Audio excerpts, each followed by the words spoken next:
This is creepy. Maybe the game's too loud. I didn't know if this would be part of it, so... No, accessibility settings can be accessed from main menu.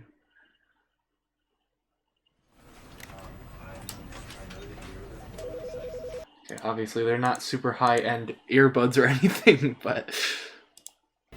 There we go, sounds better. Okay. No, okay, I didn't mean to do that.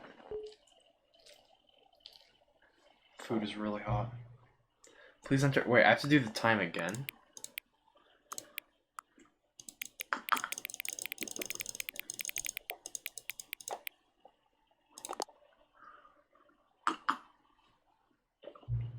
Hang on, wait, something happened when I closed the game? Oh, shoot.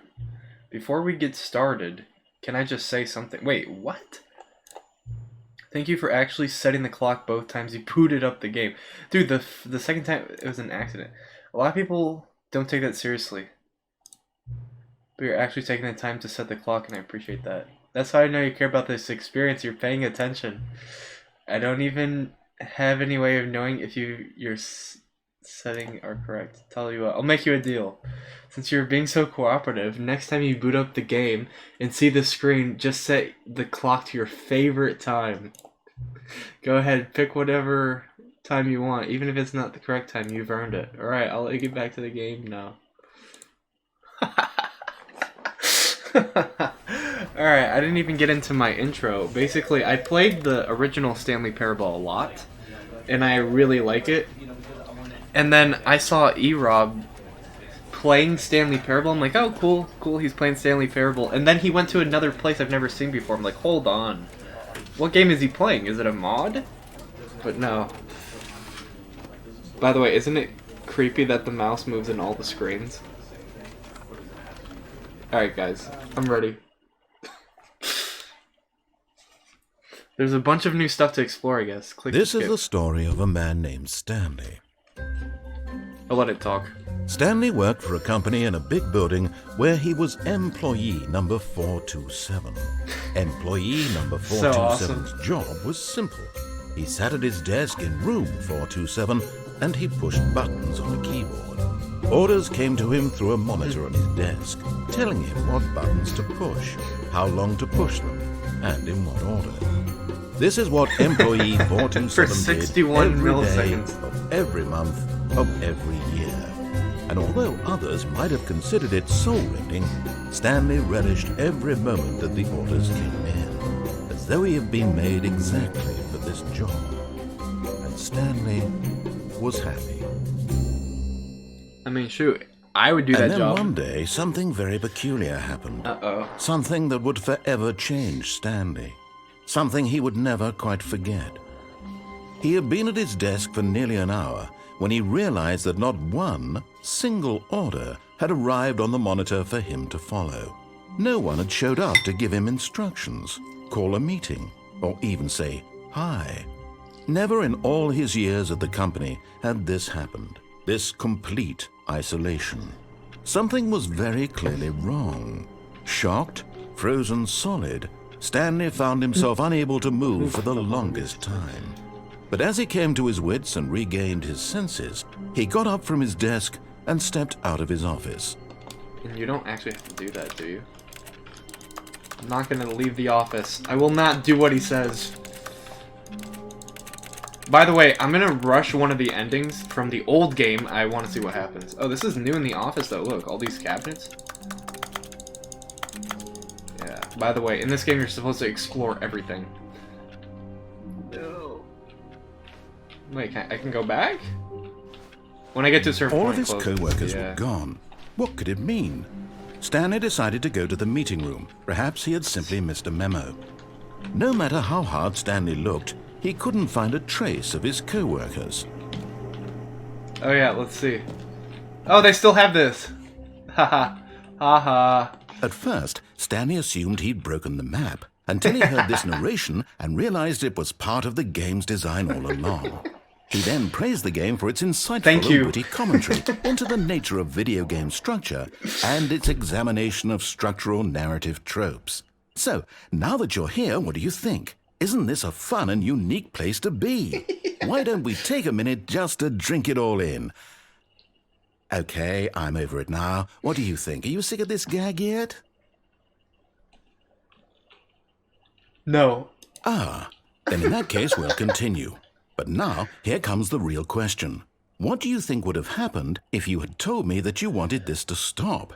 Do you think it would have been particularly different? Would I have taken the same idea but rephrased it superficially to fit that answer? Perhaps you never would even have thought of it if I hadn't brought up the issue in the first place. Oh, now think about it. Will it be worth it for you to restart and then come back here just to do the other option? Clearly, this whole gag takes some time. What if the other option is even longer? How long will you spend in total just to have heard all the narration? Oh, and this is rich. Perhaps you just played the other option, and now you've come to see what happens in this one. So, what do you think? Which choice was the better one?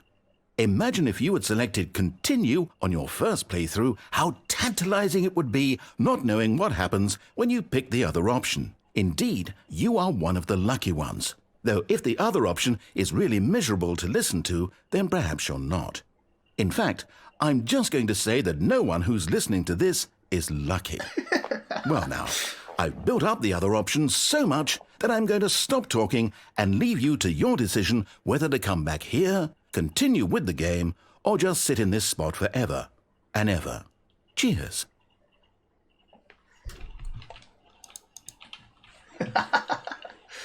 Alright, well. See if it was a thing. All of his co-workers were gone. What could it mean? Stanley decided to go to the meeting room. Perhaps he had simply missed a memo. No matter how hard Stanley looked, he couldn't find a trace of his co-worker. Oh, please.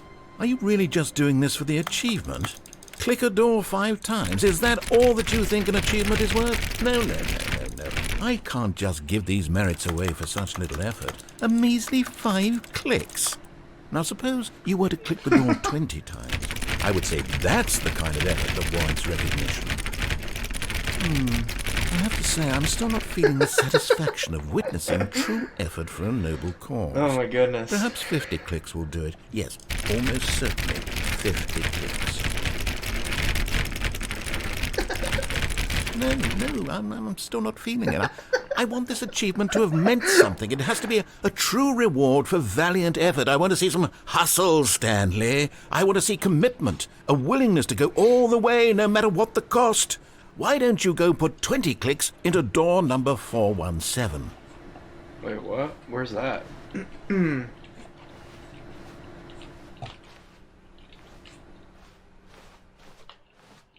Oh, over here.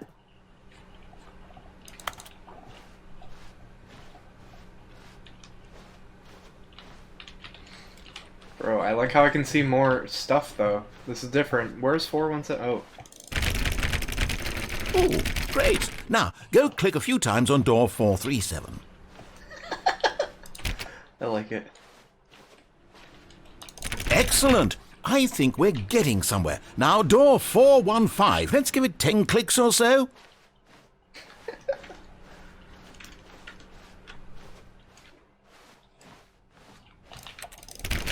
Now, back to door number 437. I'm on my way. Let's go. Woo! Let's do it. Let's see. How about you click on, well, I don't know, the copy machine? Let's do All right, it. back to room 417. I'm really feeling it now. I think we're getting somewhere. Okay, now go climb on employee 419's desk. Wait, how do you do that, though?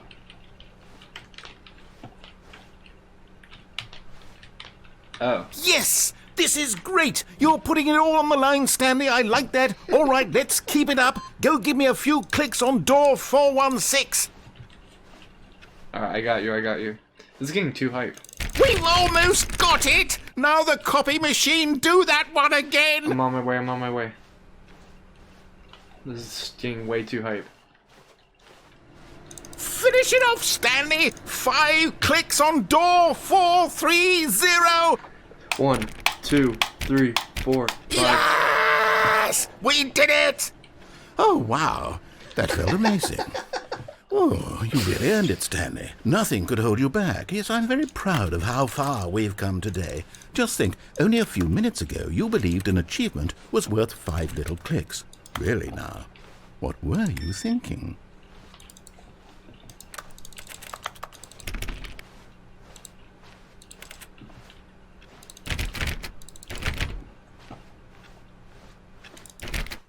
I don't know what to expect though. I mean, I remember the white room from the first time playing. I like looked it up or something. So yeah. Alright, now our first decision.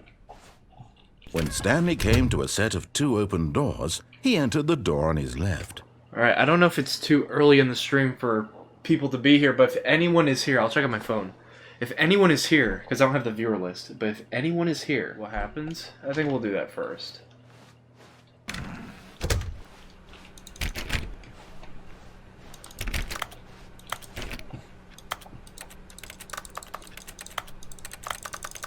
If I just click, it sounds like typing.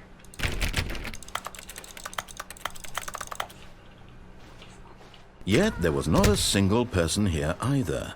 Feeling a wave of disbelief, Stanley decided to go up to his boss's office, hoping he might find an answer there. Hey, wait, let's read this.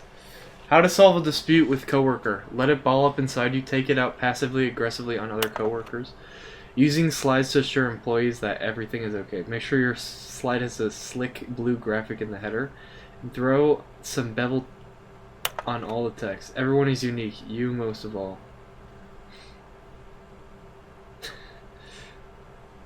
I want to see the tips for not getting fired. Can we reset?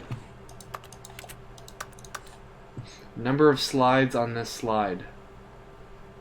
Ah, okay. Rate at which charts on the same slide depict the same information. Rate of increase in graphs per slide. Wow. Okay, wait. I want it to reset.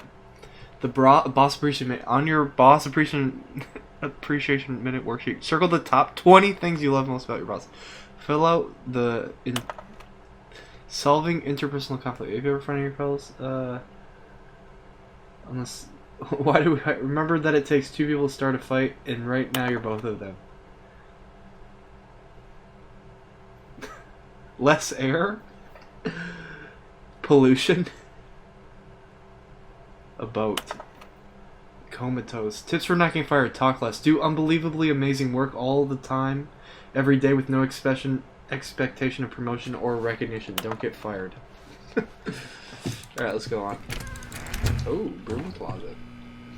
Stanley stepped into the broom closet, but there was nothing here, so he turned around and got back on track. Shut the heck up.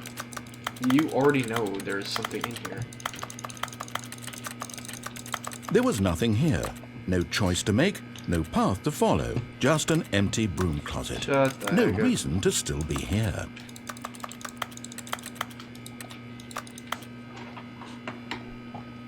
I bet if we wait a second, it'll be It was okay. baffling that Stanley was still just sitting in the broom closet. He wasn't even doing anything. At least if there was something to interact with, he'd be justified in some way. He's not even As it doing is, anything. he's literally just standing there doing sweet FA.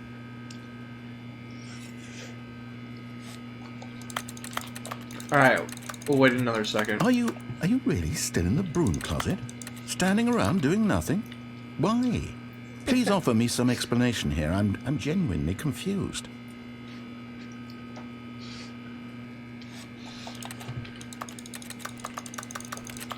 One You more do second. realize there's no choice or anything in here, right? If I'd said Stanley walked past the broom closet, at least you would have had a reason for exploring it to find out. But it didn't even occur to me because literally this closet is of absolutely no significance to the story whatsoever. I never would have thought to mention it. Okay, wait, let's let him say one more thing. I bet he says one more thing. Maybe to you this is somehow its own branching path. Maybe when you go talk about this with your friends, you'll say, "Oh, did you get the broom closet ending? The broom closet ending was my favourite." I hope your friends find this concerning.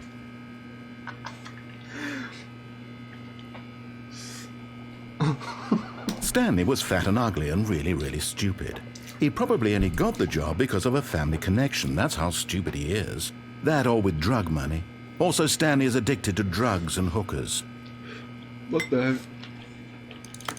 Alright, well, let's wait like 30 more seconds. 10 more seconds. Well, I've come to a very definite conclusion about what's going on right now. You're dead. You got to this broom closet, explored it a bit, and were just about to leave because there's nothing here, when a physical malady of some sort shut down your central nervous system and you collapsed on the keyboard. Yes. Well, in a situation like this, the responsible thing is to alert someone nearby so as to ensure that your body is taken care of before it begins to decompose. Good idea. Hello? Anyone who happens to be nearby? The person at this computer is dead. They have fallen prey to any number of your countless human physiological vulnerabilities. It's indicative of the long-term sustainability of your species. Please remove their corpse from the area and instruct another human to take their place, making sure they understand basic first-person video game mechanics and filling them in on the history of narrative tropes in video gaming, so that the irony and insightful commentary of this game is not lost on them. All right, when you've done that, just step out into the hallway. Alright, hold on. I'm gonna move the face cam because I realize that it's kind of in the way. Okay, that should be better. Alright, let's wait like 10 seconds and see what happens.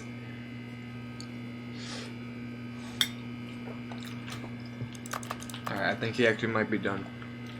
Ah, second player. It's good to have you on board. I guarantee you can't do any worse than the person who Wait, came what if we go before back you. to the broom closet? You too? Unbelievable. I'm at the mercy of an entire species of invalids.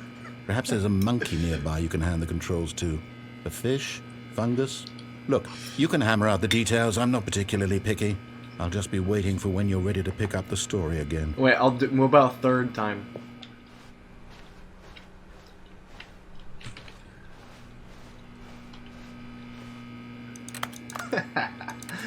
Alright, I think we go for real this time.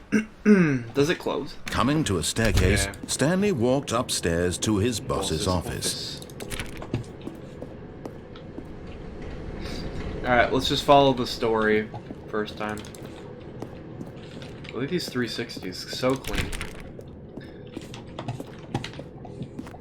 The office all looks the same. Oh, executive bathroom? Wait, I've never been in here. Wait, this is new, right?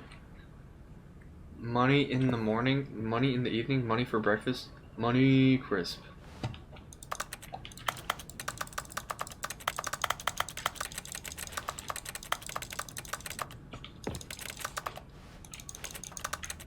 I'm just in the sink.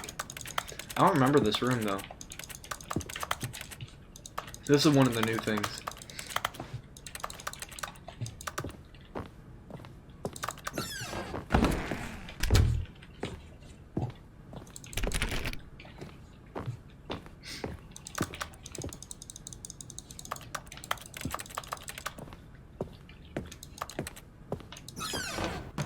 I think I remember this. Wait, you can... Wait, this is new. Oh, hold up. Here, let's just go with the normal ending first. Stepping into his manager's office, Stanley was once again stunned to discover not an indication of any human life.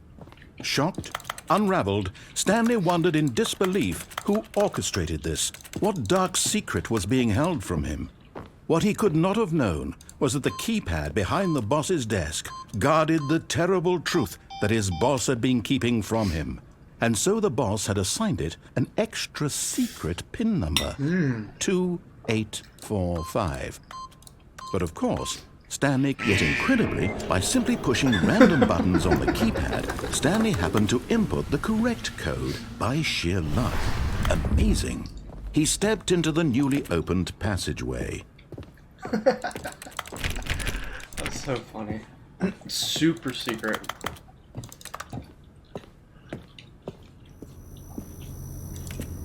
And also, the graphics are like updated. I swear.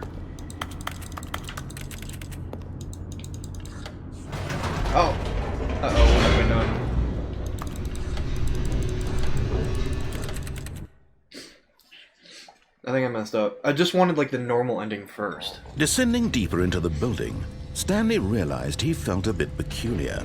It was a stirring of emotion in his chest, as though he felt more free to think for himself, to question the nature of his job. Why did he feel this now, when for years it had never occurred to him? This question would not go unanswered for long. Let's go back up.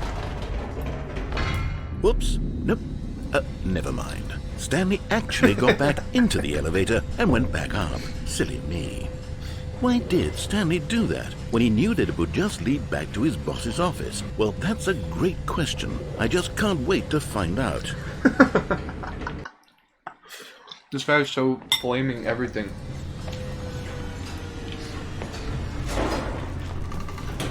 Yeah, but what is over here? Oh, was I actually supposed to go down there? Wait, I'm like in a new area.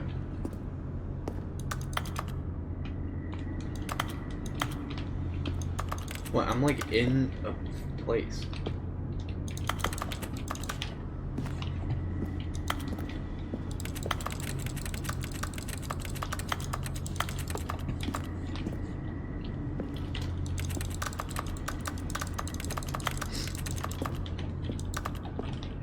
Yeah, what if I back up? It's hard for, I bet it's hard for you guys to see it. It's hard for me to see it, even though my screen is so bright.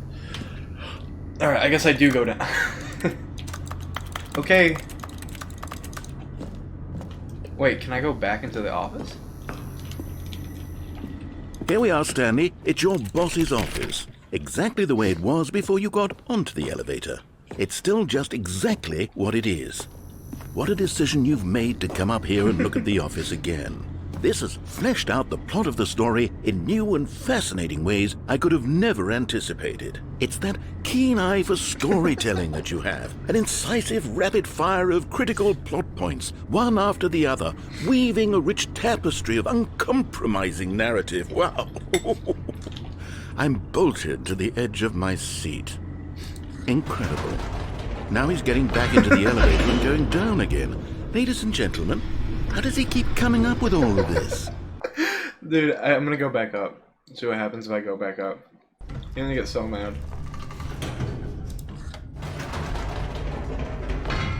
Did you think we were going to go forward down the spooky corridor? No. It's time once again to go back up in the elevator. I can't even begin to grapple with what might be up there. Is it the boss's office again? Or what if it's the boss's office this time? The suspense is killing me. Oh my gosh. I'm so mad.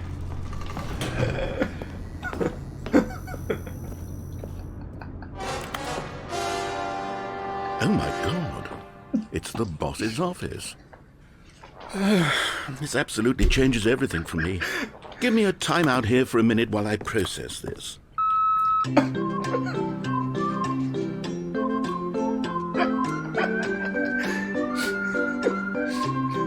Oh my god, it's the boss's office. Okay, I'm ready. I'm prepared to embrace this stunning revelation and to move forward with... No, wait. Wait, what? No, I need more time to process. Oh my god. The boss's office ending.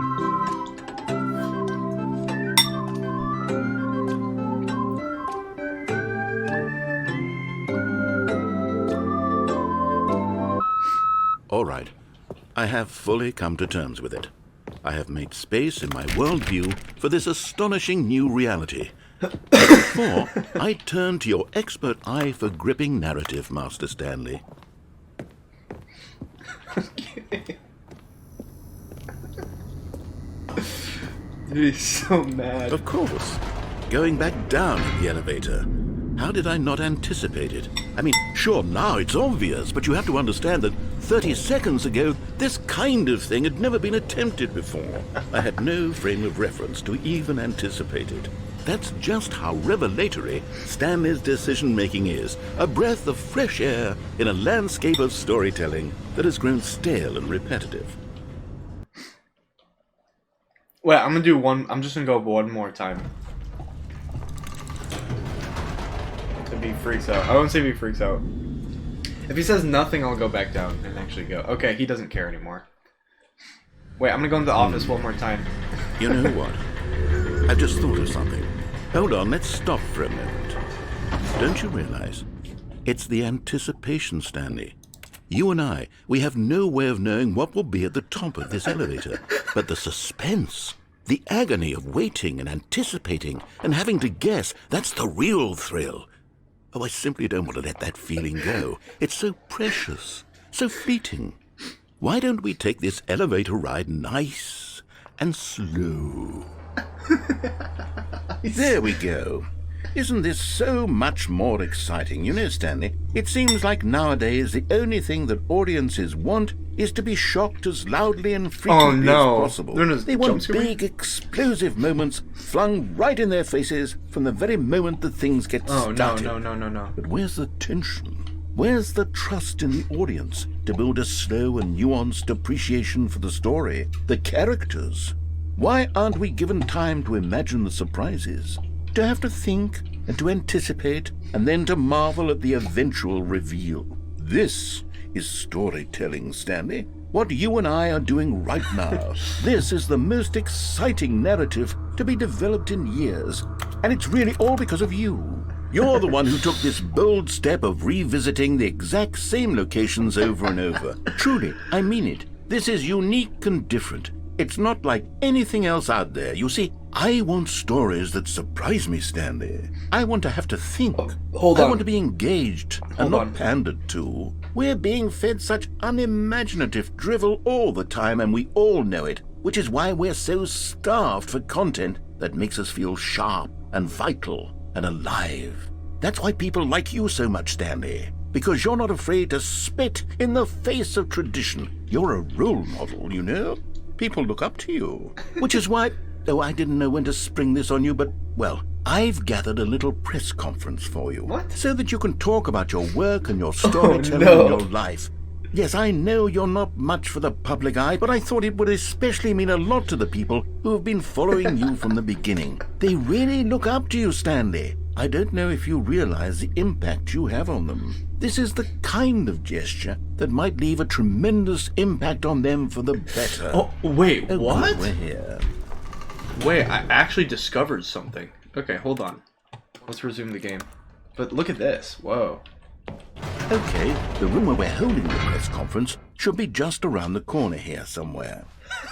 Oh, it's Stanley live on stage. World's healthiest human being. All tricks revealed. How he did it. The pyramids. The guy who went to Mars.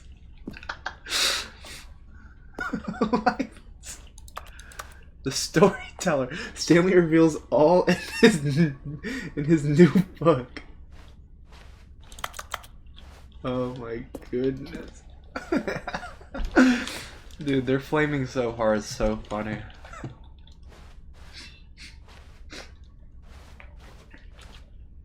An evening with world peace, baby. Oh.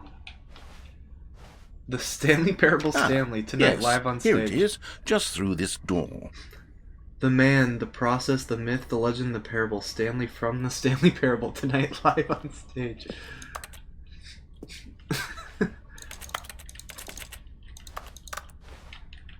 A Q&A with world's first sentient machine.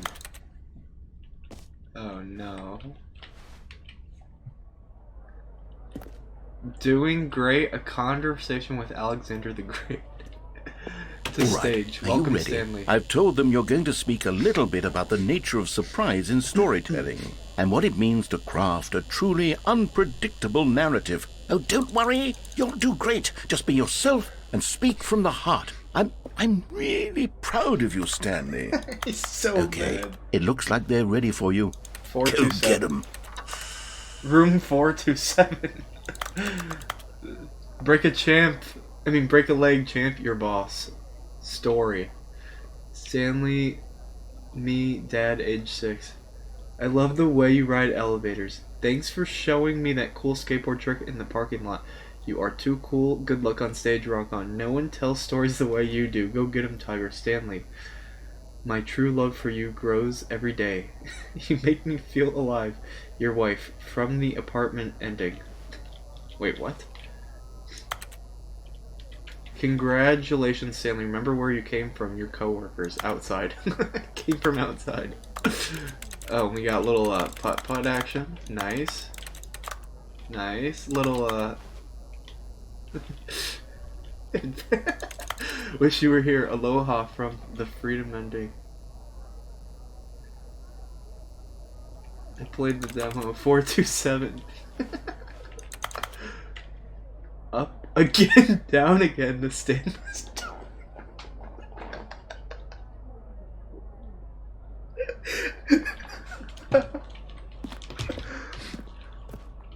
An audience with the dude who came up with pizza.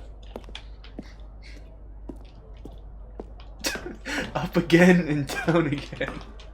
Up again, down again. Wow. Here we go. Alright, my big moment. Here it is.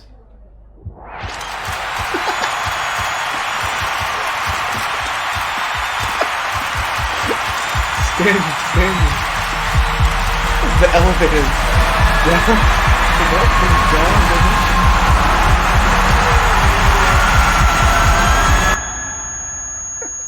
Down, then up, then down, then up. Dude, that is so funny. Oh, that was actually an ending. Alright, let's follow his narrative this time. All of his co-workers were gone. What could it mean? Stanley decided to go to the meeting room. Perhaps he had simply missed a memo. Alright. Tearing through papers on the boss's desk, pulling books off the shelf. Stanley was in such a rush to get through the story as quickly as possible, he didn't even have a single minute to just let the narrator talk. That kind of anxiety isn't healthy. Hey, so I he wanna get back. relaxed for a few moments okay, with some good. calming new age music. So calming.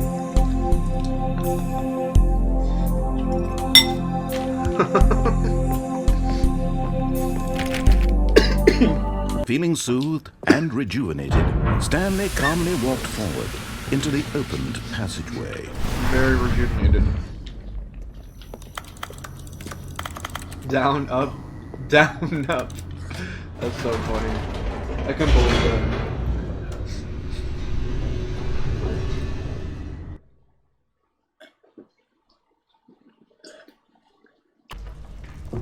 Alright, let's go.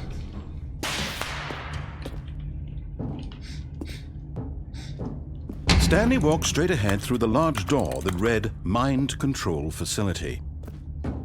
Escape. Although this passageway had the word escape written on it, the truth was that at the end of this hall, Stanley would meet his violent death. Alright, let's see if he's capping. The door behind him was not shut. Stanley still had every opportunity to turn around and get back on track. Is this endless? At this point, Stanley was making a conscious, concerted effort to walk forward and willingly confront his death. Yep. Looks nice. Let's go.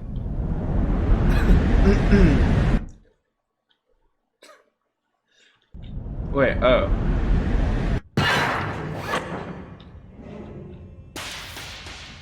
Oh, do we actually die? As the machine whirred into motion and Stanley was inched closer and closer to his demise, he reflected that his life had been of no consequence whatsoever. Stanley can't see the bigger picture. It was worth it. He doesn't know the real story, trapped forever in his narrow vision of what this world is. Perhaps his death was of no great loss, like plucking the eyeballs from a blind man. And so he resigned and willingly accepted this violent end to his brief and shallow life. I can jump down there. Farewell, Stanley. I can jump. Let me get down. What? "Farewell, Stanley," cried the narrator, as Stanley was led helplessly into the enormous metal jaws.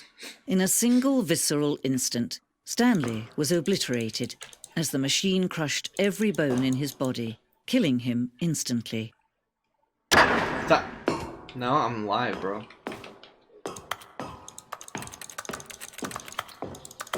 I knew it. The Stanley Parable. And yet it would be just a few minutes before Stanley would restart the game, back in his office, as alive as ever. What exactly did the narrator think he was going to accomplish? Second narrator. Do I keep going forward? Ah, look. Wait, what's this? Oh my gosh. Oh my gosh. When every path you can walk has been created for you long in advance, death becomes meaningless, making life the same. Do you see now? Do you see that Stanley was already dead from the moment he hit start? Ooh, this is deep. Oh, this is a museum. Office layout.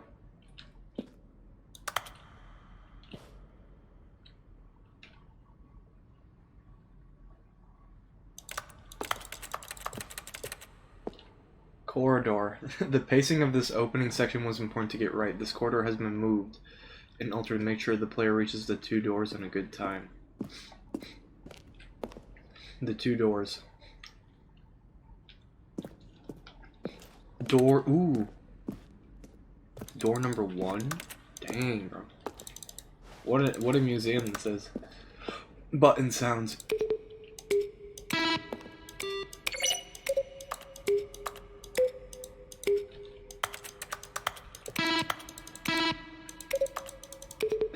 A selection of sounds used throughout the game when buttons are pressed. Each sound is a mix of a keyboard stroke and a synthesized tone. Dude, this is weird. Turn off those office PCs. It's like the credit. Oh, these are the credits. Bro, this is the weirdest. Maintenance room. An early version of the maintenance room. That actually is an early version of the maintenance room. Oh my god, what am I looking at? Warzone. Wait, what? Warzone. Early in development, we designed an ending where Stanley would end up on a battlefield fighting aliens. The action game would become sentient and would wage war against the narrator. Wait, we realized shortly after starting to build it, that it was far too jokey and on the nose for the tone of the game. Plus, some people interpret it as making fun of the people who like shooters. Okay. That's actually kind of cool. Fun.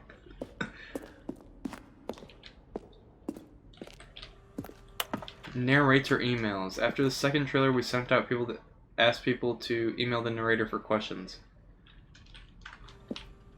Are you a rock?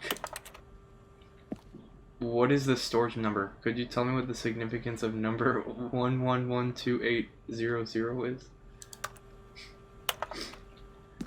Well, the thing I want to know is, what would you do if Stanley entered any other rooms?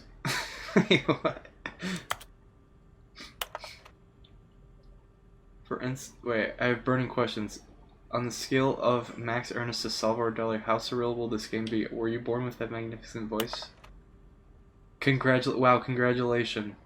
And then line of our previous announcement regarding the promotion here.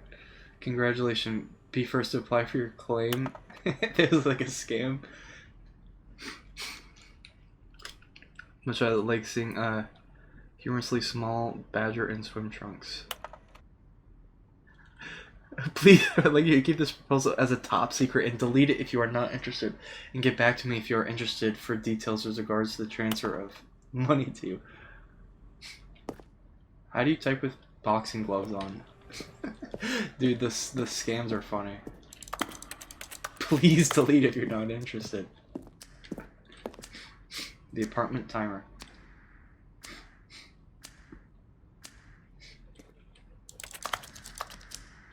Wow, we get to reset the timer. What am I even looking at? Why is it all the parts of the game? Wait, this is getting too crazy. Meeting room. Option 1, option 2, option 3. Vent. Wait, what? Maintenance layout. Hold on. Wait, what? Vent.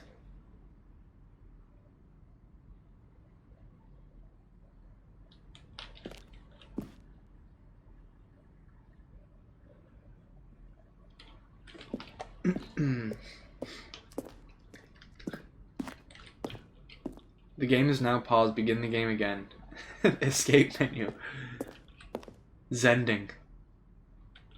The screenshot, earlier known as Zending, which was eventually cut and merged with another part of the game. Zending levers. Let me use them. Alright. Zending model. The Zending went through many iterations. This room represents the 4th version of the ending, and we thought it was complete, but decided to abandon it and change it shortly before launch. What are we looking at? Trailers.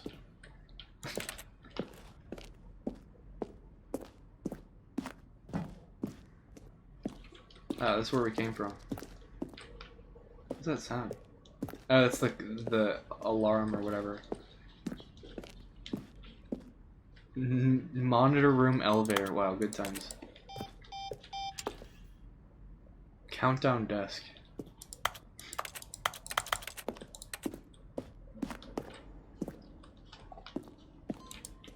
Bro, I don't like this ending. Boss's office.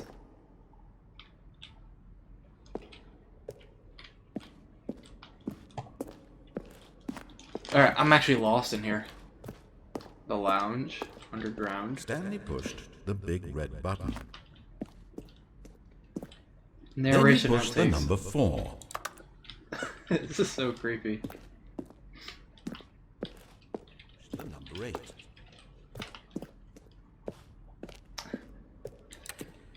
I'm in like the credits of the game.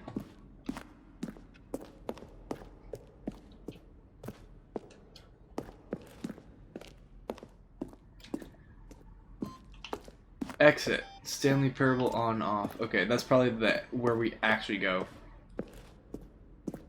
Let me just make sure I didn't miss anything though. Okay, we explored like everything. We didn't really go here. Stanley's office.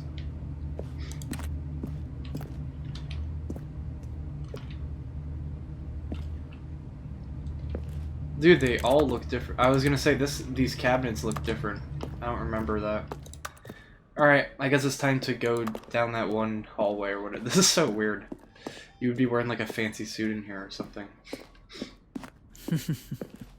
Oh, look at these two. How they wish to destroy one another.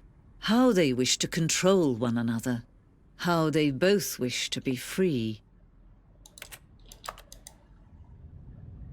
Can you see? Can you see how much they need one another? No, perhaps not. Sometimes these things cannot be seen. But listen to me. You can still save these two. Wait, you what? can stop the program before they both fail. Push escape and press quit. There's no other way to beat this game. As long as you move forward, you'll be walking someone else's path. Stop now and it'll be your only true choice. Whatever you do, choose it. Don't let time choose for you. Please set the current time. I'll actually do it.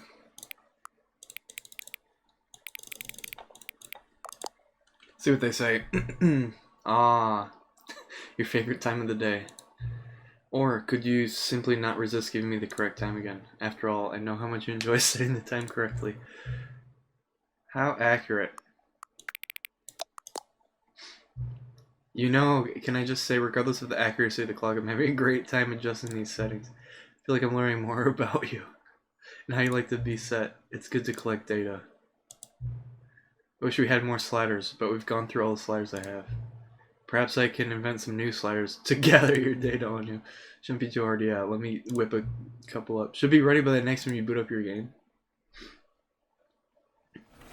Alright, we'll do it. We'll do it in a minute. Not yet. Alright, this is like the intended ending. Stanley walked straight ahead through the large door that read Mind Control Facility. Yes.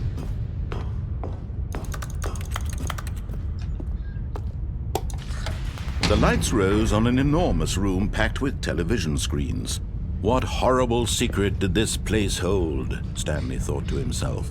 Did he have the strength to find out? Oh, I thought I could just leave.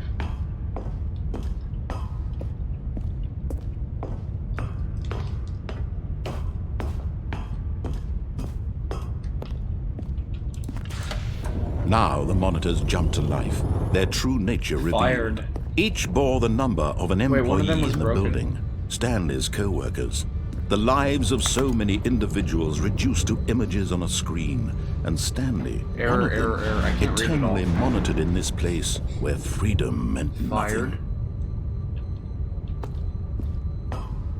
One of them is broken. Do you see that one?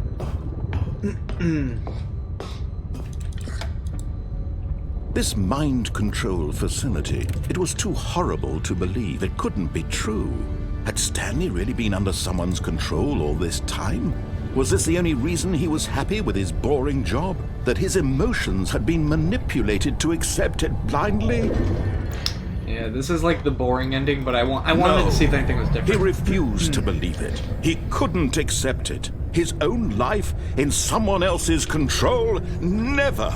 It was unthinkable, wasn't it? Was it even possible?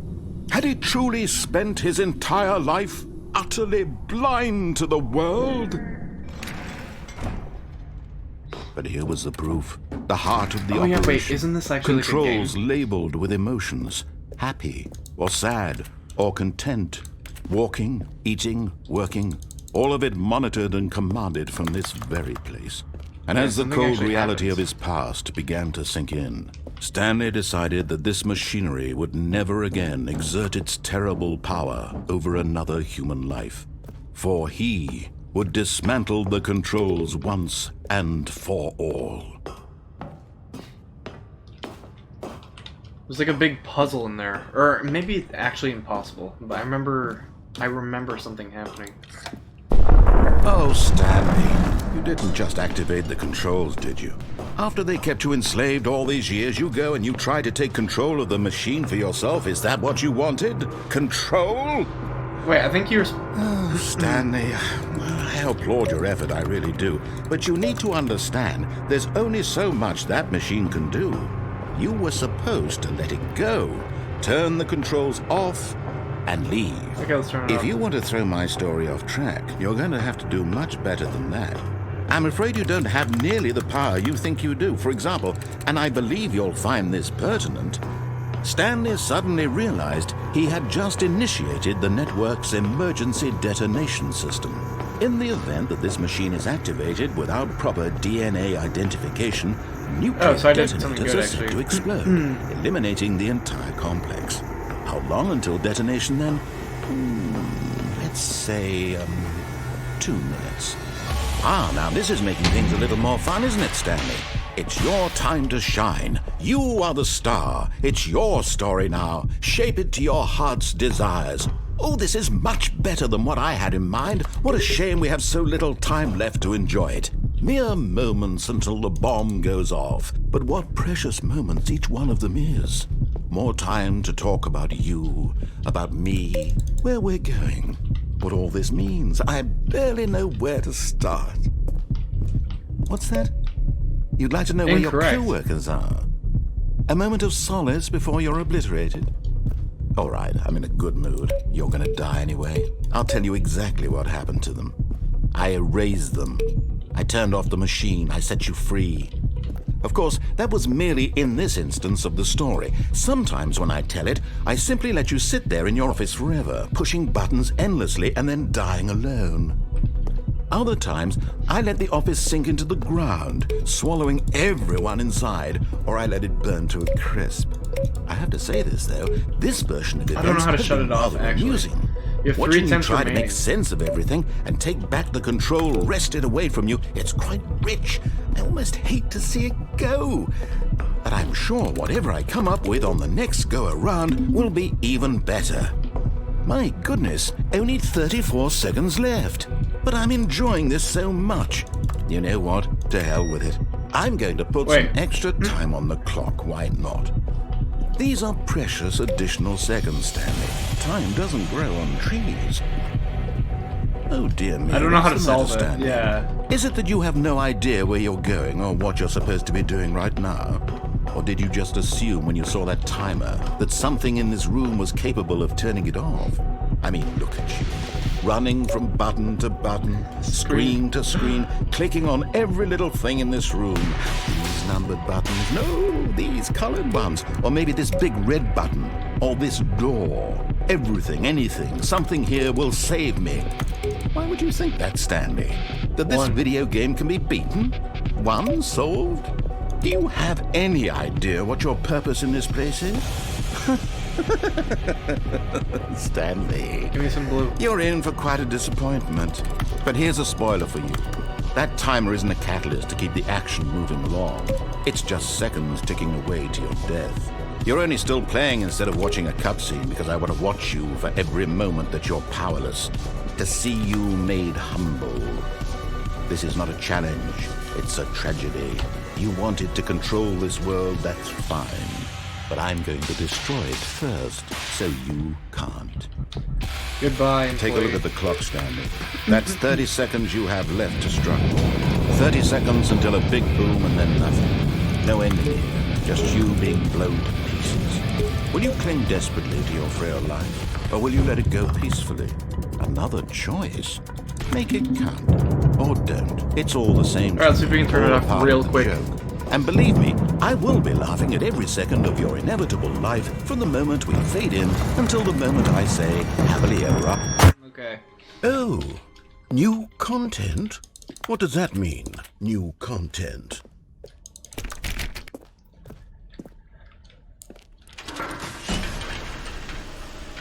Ooh. Wait, no.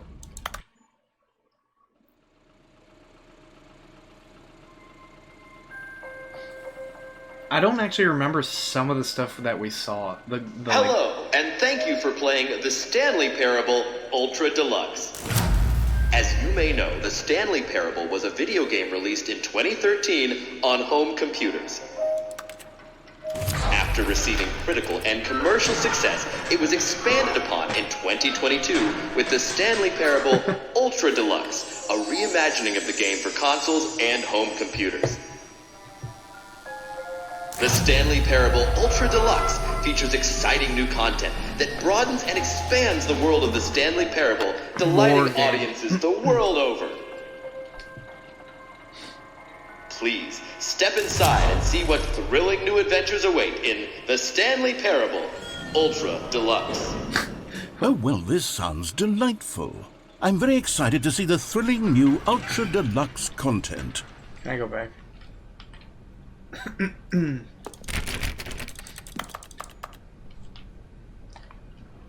Fifth annual subcommittee meeting of Internal Revenue Analysis for committees of the Royal Revenue Discussions Club.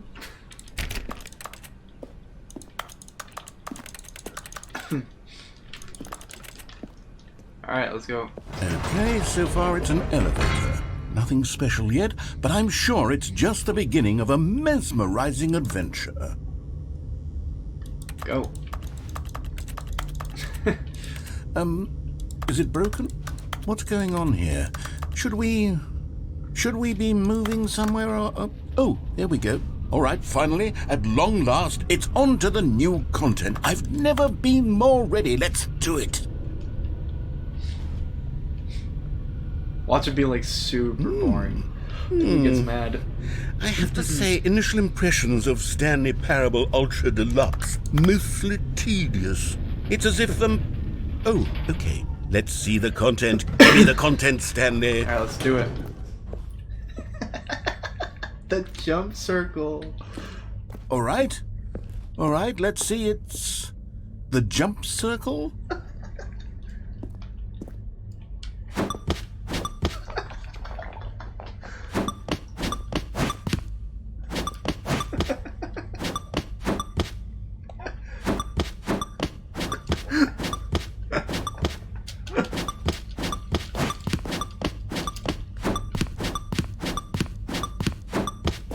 Yay! my goodness. Let's savor the last one. Alright, guys.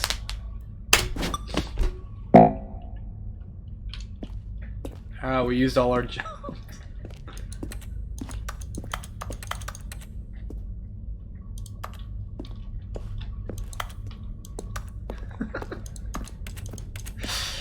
Pretty good content. Is that it? Surely that's not all the new content. There has to be something else, right?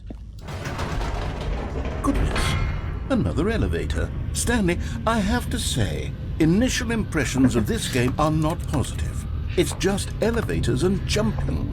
Is this what passes for exciting new content? If this is new content, then I could just read you the whole dictionary. There's 20 hours of new content right there. Hell, I could count to 30 trillion. You could put that on the box. The Stanley Parable Ultra Deluxe, now with over 1,000 hours of new content. And oh wait, there's more. Very good. Yes. 30 I trillion. knew there had to be something else. Let's see it. I'm ready for whatever it is.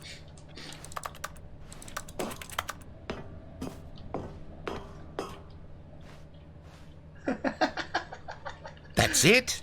Oh, you've got to be kidding me. You see, Stanley? This is what happens when greedy video game developers with no respect for their fan base rush a cheap expansion to market for no reason other than to make an easy dollar. And Yeah, that's like every game out. It's funny. That's like true. don't get me started on the level of craftsmanship that's gone into it. In fact, I'm looking right now at the game's achievements, and it's hard to believe one of them actually says, "Test achievement, please ignore." What quality assurance department signed off on this? I'm infuriated and I'm offended, and I intend to find these people on Twitter and hold them personally accountable. It's my fault, Stanley. I built up too much anticipation around the new content, I'm afraid. It could never have lived up to such expectations. If you're still with me, why don't we just reset the game, and we'll try to get back to what the Stanley Parable is really about. No frills, no gimmicks. Just you and me having a great time together like always. I'm just gonna What do sit you here. say, I'm gonna sit here for a second. Oh, he resetted it. He reset the game. Something actually changed big time.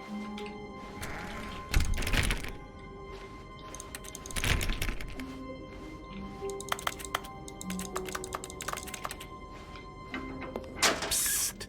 Stanley! Come over here! In the vent!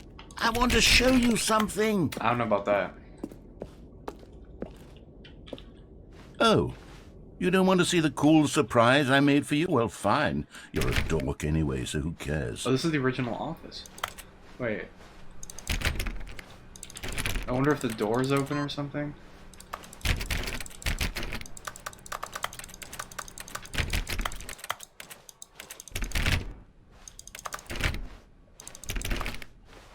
When Stanley came to a set of 2 open doors, he entered the door on his left. Here, let's go against it this time. This was not the correct way to the meeting room, and Stanley knew it perfectly well. Perhaps he wanted to stop by the employee lounge first, just to admire it.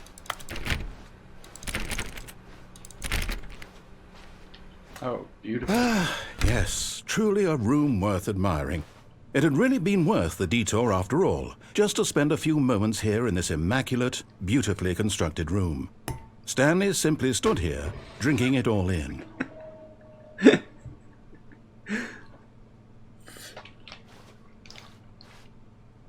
Let's see what happens if we stay like a little bit longer. Yes, really, really worth it being here in the room.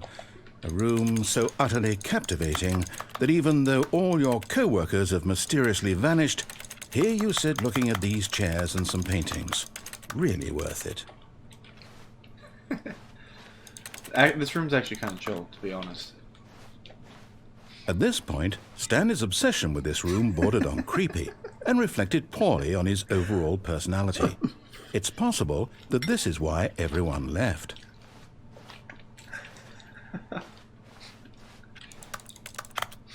Wait, is this actual time? No. Stanley sat around waiting for more dialogue, but when a long time had passed and there was no more, he decided that the game was trying to send him a message.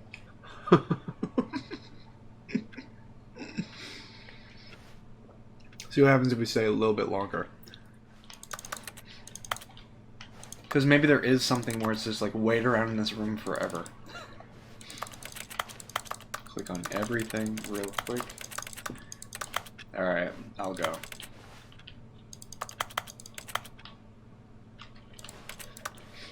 I'll go. But at last, he'd had enough of the amazing room and took the first open door on his left to get back to business.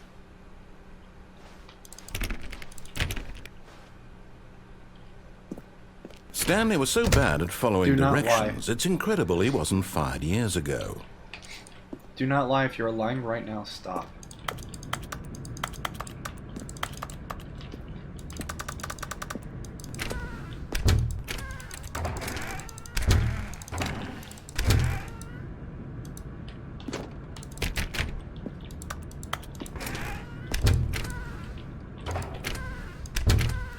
Oh, I thought he would say something about that. Oh yeah, I remember this. I just wanted to make sure that,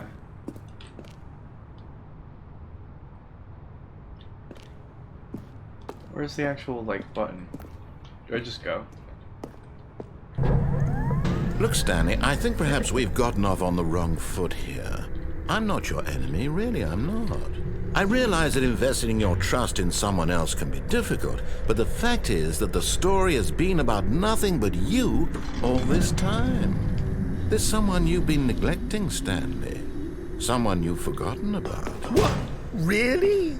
I was in the middle of something. Do you have zero consideration for others? Are you that convinced that I want something bad to happen to you? Why, I don't know how to convince you of this, but I really do want to help you, to show you something beautiful. Look, let me prove it. Let me prove that I'm on your side. Give me a chance. By the way, this is like old content. I just wanted to make sure I'm not missing anything, you know.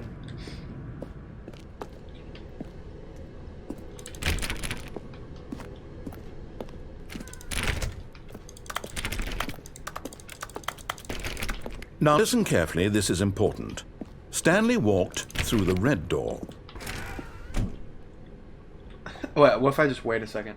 Aha, perhaps you misunderstood. Stanley walked through the red door. Oh, whoa. No.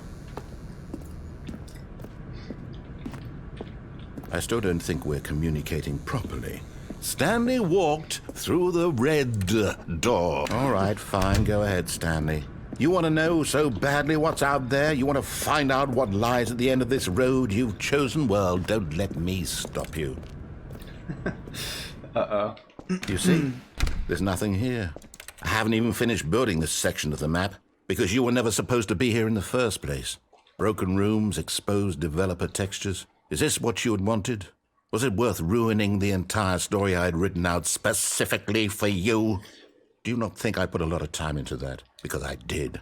And in the end, it was all for nothing. Because this is what you wanted to see. Help me here, Stanley. Help elucidate these strange and unknowable desires of yours. What would have made this game better?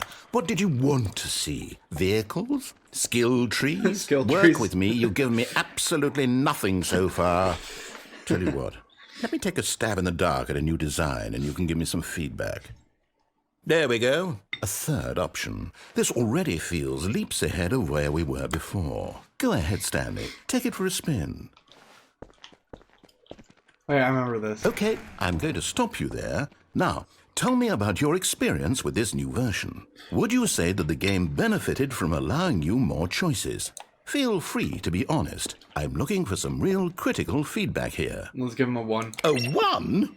I mean, I can understand if you had reservations, you saw ways the game could be improved to more fully express itself mechanically and artistically, but a 1? That's not even helpful. What am I supposed to do with that? But I guess it isn't my place to judge. Here, based on the data from your previous playthrough, I've compiled a new version. And to be perfectly candid, I think I've knocked it out of the park with this one. Let's take a look. Worldwide leaderboard. Wait, are these actually any of my friends? Oh, these are just random people. Do you know that 21.3% of players skip the intro sequence? Only the worst 3%. Alright, let's go back. Now, would you say that competitive leaderboard helped you feel motivated to keep walking through doors? Again, honest answers, please. Hey, I nearly forgot. I've got a prototype of a new game I've been working on, and now would be a lovely opportunity to give it some playtesting. Oh, You wouldn't good. mind taking a look at it, would you? Perfect. Let me boot it up. In this game, the baby crawls left towards danger. You click the button to move him back to the right, and if he reaches the fire, you fail. It's a very meaningful game, all about the desperation and tedium of endlessly confronting the demands of family life. I think the art world will really take notice. But of course, the message of the game only becomes clear once you've been playing it for about 4 hours. So why don't you give it 4 hours of play to make sure it's effective? Be sure to keep notes on your experience.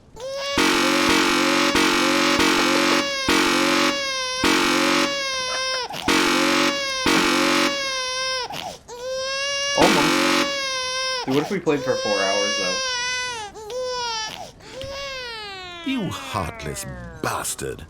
Did you do it because you hate babies or purely to spite me? Because if it's the latter, well, I don't know what to do. I'm completely out of ideas. I can't think of a single thing that might improve the experience for me. I'm not even going to try. I'm out, I'm done. It's over. Thank you for playing. Your input was extremely valuable. Oh, hey, since my game was so awful, why don't we play someone else's game? Just to ease the pain. Let's see. What do we have here? Oh, I think I remember this. Yes, this seems like it'll work. Let's give it a shot.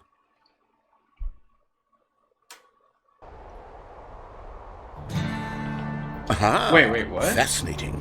What do you think this game is about, Stanley? What's our backstory? What is I our remember. motivation? I never played this, but I remember. Well, it seems obvious to me that you are meant to play as a creepy man spying on innocent civilians below you from up high in your creep tower, perhaps for some sort of twisted erotic purpose. Yes, that must be it. What a fascinating venture into the experience of total mental depravity. So far, I love everything about this game, Stanley. And it seems there's even more. Come, let's venture outward and see what else is out there. This is so crazy. This is, what is, I can't remember the actual name. It's like Firewatch or something.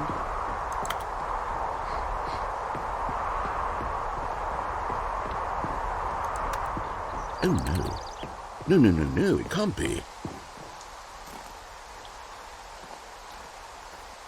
It is. It's an open world game. Good God, quickly block it off.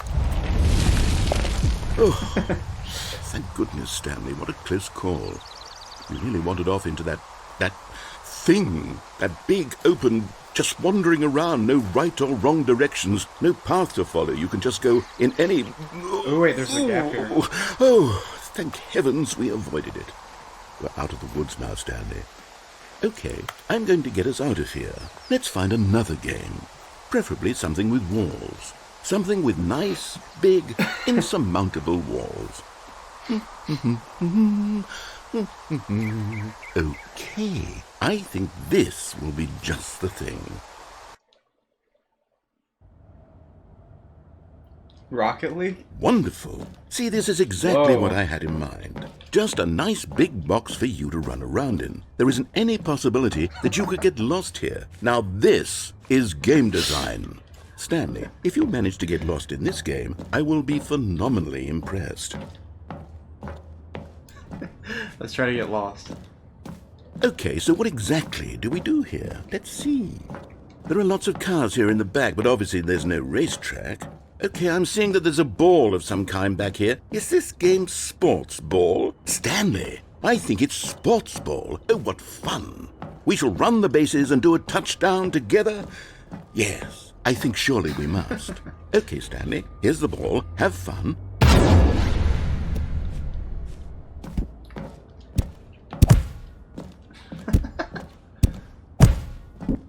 Alright, what happens if we score?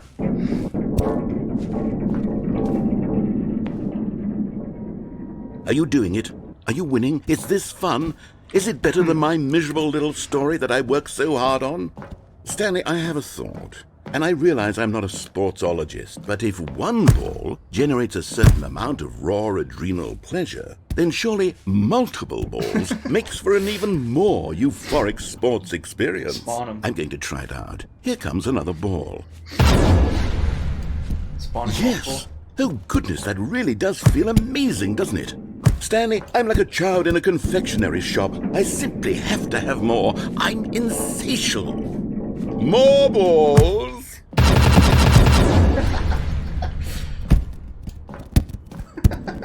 This is different than the old game.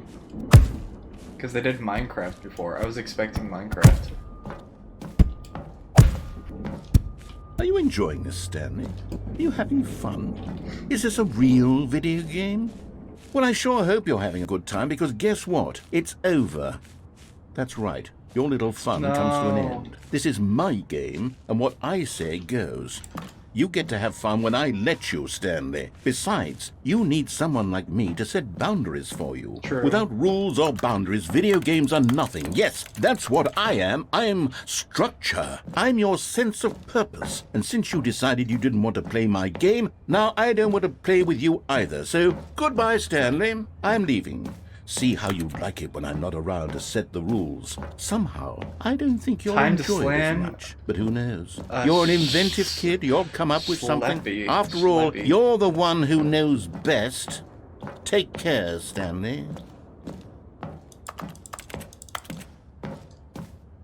Am I just supposed to reset? This is actually kind of cool they remade this. Can I just fall? Ooh. Hold on. What are you doing? Ooh. Ooh. Stanley, don't do that. I can't follow you there. I can't help you. How will you write a story without me? You can't do it. You know that. Stanley, come back.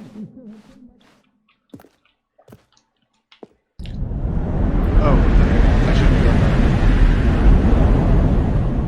that. Wait, what the heck? No, I should have went... Where is this? What am I looking at?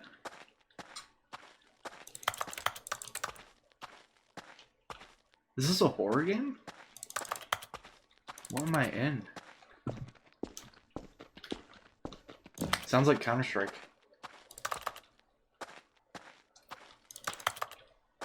Can you guys even see it?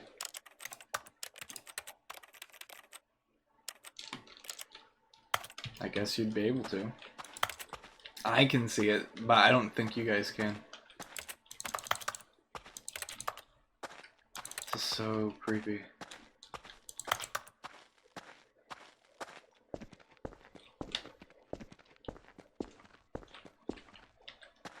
I can't remember where we even went. Oh, this is new. Oh, whoa. Wait, this is the office.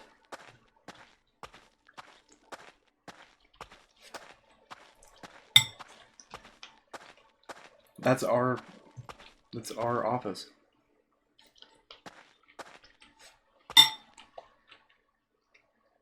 Is that like FL Studio? That's what it looks like.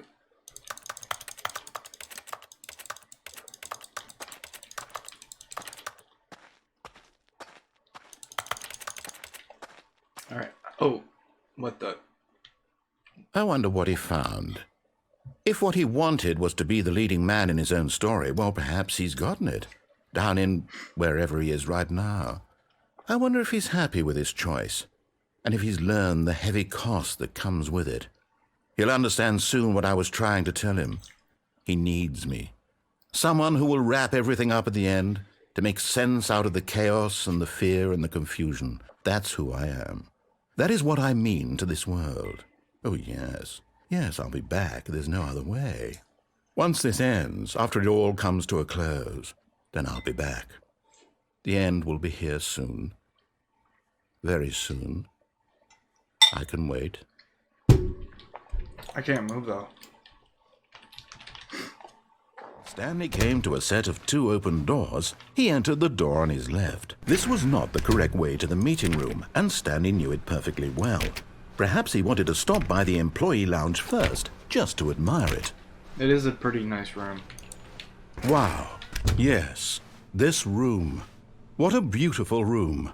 What a gorgeous, gorgeous room. Thank goodness Stanley had taken this deep. But eager to get back to business, Stanley took the first open door on his left. Let's go up the lift this time. Stanley was so bad at following directions, it's incredible he wasn't fired years What ago. if I just fall? Can't you survive? There's so many things to explore. Let's go all the way up this time. Look, Stanley, I think perhaps we've gotten off on the wrong foot here. I'm not your enemy, really, I'm not. I realize that investing your trust in someone else can be difficult, but the fact is that the story has been about nothing but you all this time. There's someone you've been neglecting, Stanley. Someone you've forgotten about. Please, stop trying to make every decision by yourself. Now, I'm not asking for me, I'm asking for her. This is it, Stanley.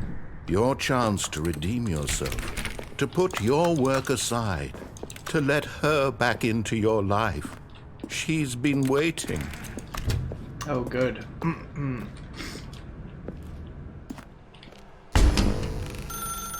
That's her, Stanley. You need to be the one to do this, to reach out to her.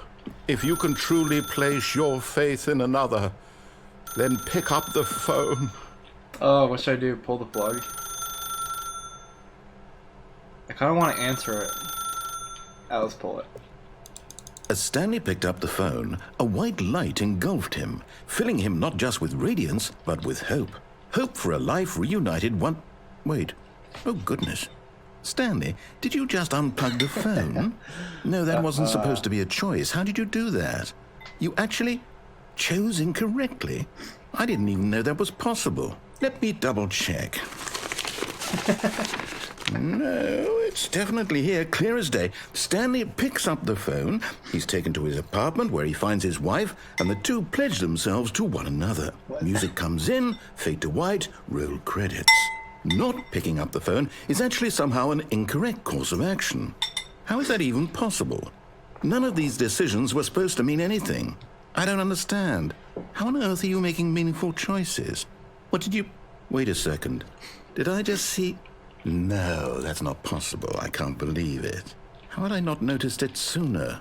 You're not Stanley. You're a real person. Uh-oh. I can't believe I was so mistaken. This is why you've been able to make correct and incorrect choices. And to think I've been letting you run around in this game for so long. If you'd made any more wrong choices, you might have negated it entirely. It's as though you completely ignored even the most basic safety protocol for real-world decision-making. Or did you not grasp the severity of the situation? Well, I won't have that kind of risk on my watch. I'm going to stop the game for a moment so we can educate you properly on safe decision-making in the real world. Oh, Please good. observe this helpful instructional video. Choice. It's the best part of being a real person. But if used incorrectly, can also be the most dangerous. For example, in this scenario, a hypothetical real person named Rupert has a choice. He could invent a machine that eliminates food shortages across the world to make life better for all people. Or he could spend years of hard work forgetting how to read. Which choice would you make? Remember that unlike here, the real world makes sense, and at no time should you make a choice that does not conform to rational logic. If you find yourself speaking with a person who does not make sense, in all likelihood, that person is not real. Allow the person to finish their thought, then provide an excuse why you cannot continue talking. Turn to a partner and practice saying, "My goodness, is it 4:30? I'm supposed to be having a back, sack, and crack." Practice. Okay. Excellent. Making choices on a regular basis is the best part to a healthy decision-making process. Most medical professionals recommend making at least 8 choices per day. Do you make more than 8? Less? And finally, if you begin to wonder if your choices are actually meaningful and whether you'll ever make a significant contribution to the world, just remember that in the vast infiniteness of space, your thoughts and problems are materially insignificant, and the feeling should subside. At this time, your instructor will guide you in an exercise to test and reinforce the material covered in this video. Let's go exercise time. Welcome back. You may have noticed that this room has begun to deteriorate as a result of narrative contradiction. But not to worry. Now that you're properly informed on good decision-making, we're going to revisit a choice you made just a few minutes ago and see what the correct thing to do would have been. This way, please. All right.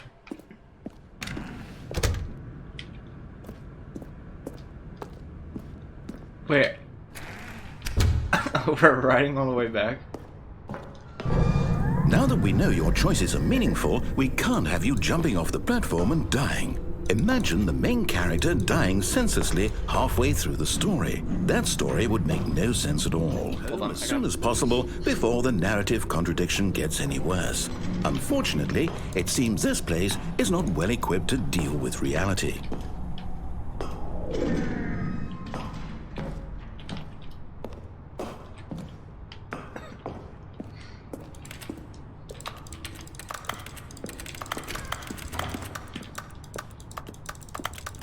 Ooh, all the way backwards.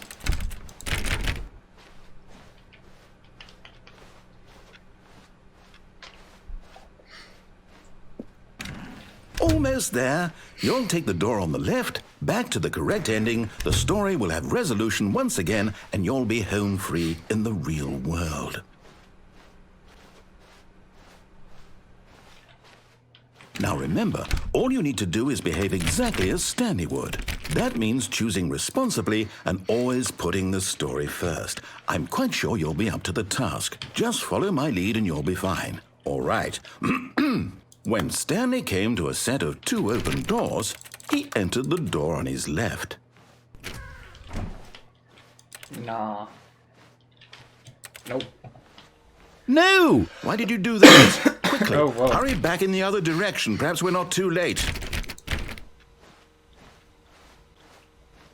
Uh-oh.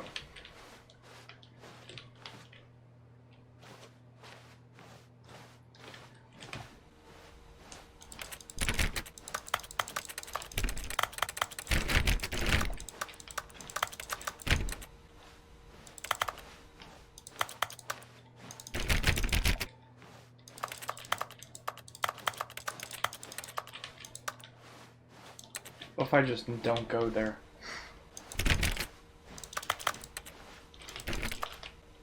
Dang it. Maybe I have to. Alright.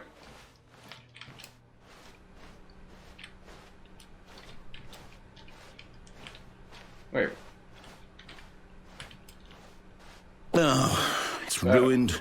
I can't believe, after everything we talked about, that you... story, you've destroyed my work. Why? For what? What did you get out of that? What did you think was so special about seeing the game undone, left here like so much garbage? It's worthless now. And what am I supposed to do? Even if there were a way to continue, would it be worth it? To know that my story is now incorrect? How can I go back to that? I can't erase that knowledge. I'll have to live with it forever, reliving its impossibility forever. I couldn't live that way. Is it better to shut the game down entirely? To willingly destroy all of my work? I don't know. What's the answer? What do I do? What do I do? What do I... No, I have to. I have to shut the game down. I have to. I have to.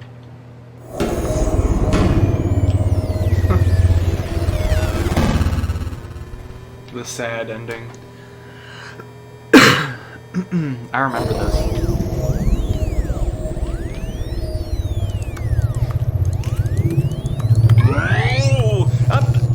I'm here. I'm still here. Here in this pile of rubbish. With you. You.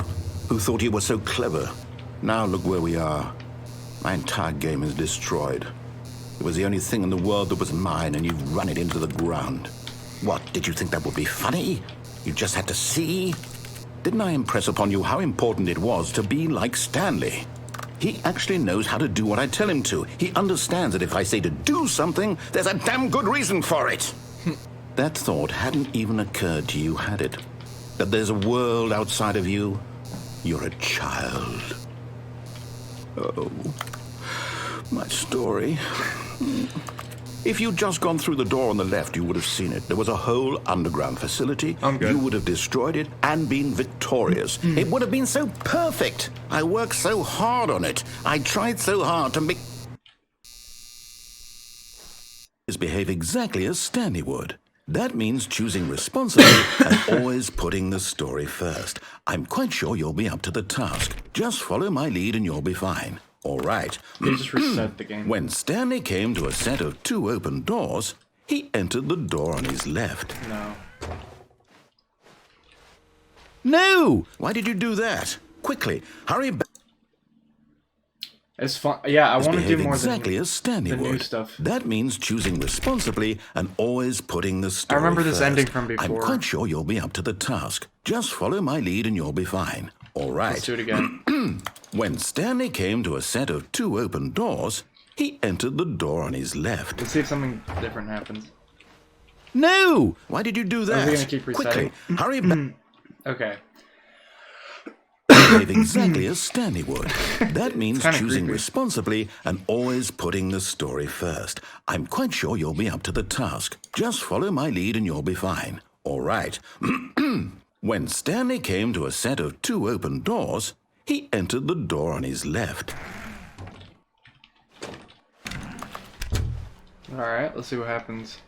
I feel like having tea. Actually, I was drinking tea. I need to get. Ooh, Yet there was not a single person here either. Feeling a wave of disbelief, Stanley decided to go up to his boss's office, hoping he might find an answer there. Coming to Ooh. a staircase, Stanley walked upstairs to his boss's office. Get that Colton check. Yeah.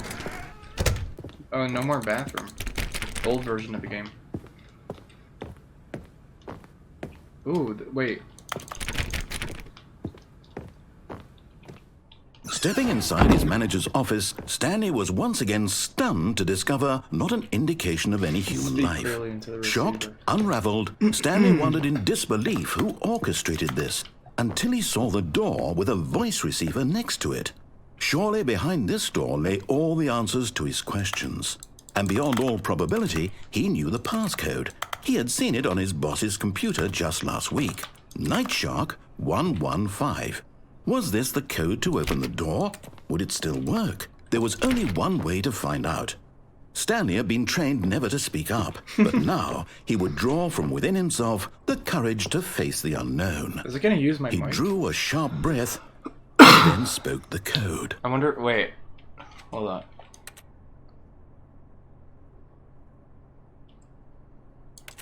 Do I have to say it?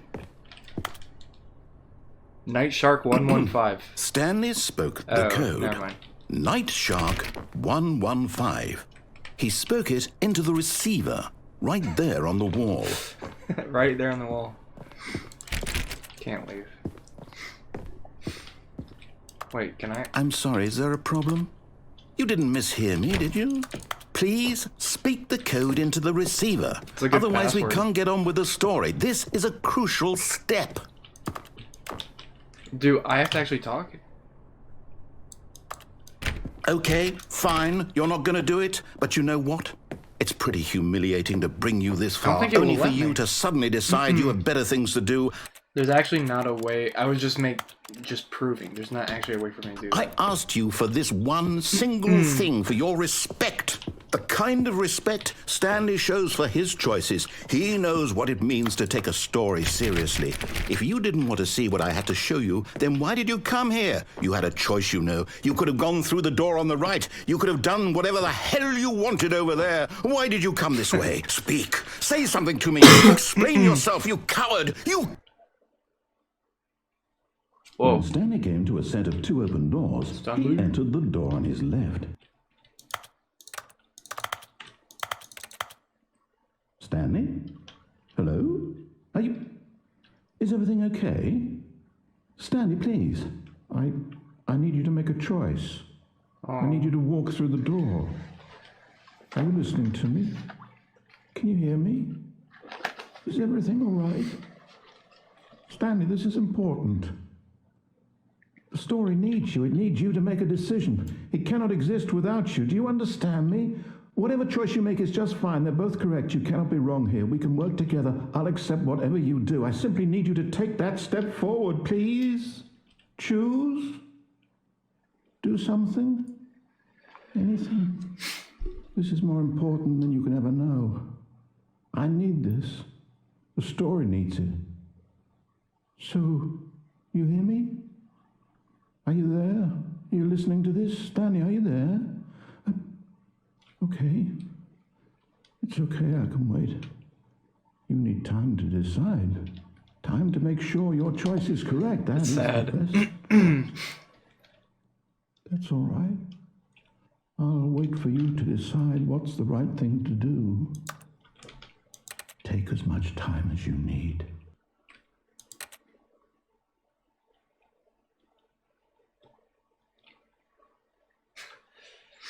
This game's too deep.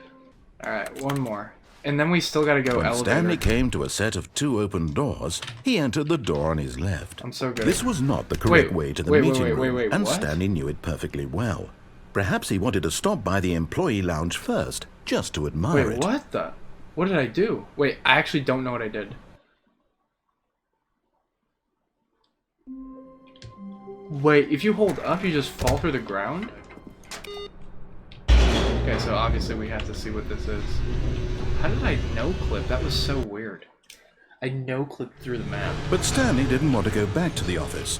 He wanted to wander about and get even further off track. So now in order to get back, he needed to go, from here it's, left. No.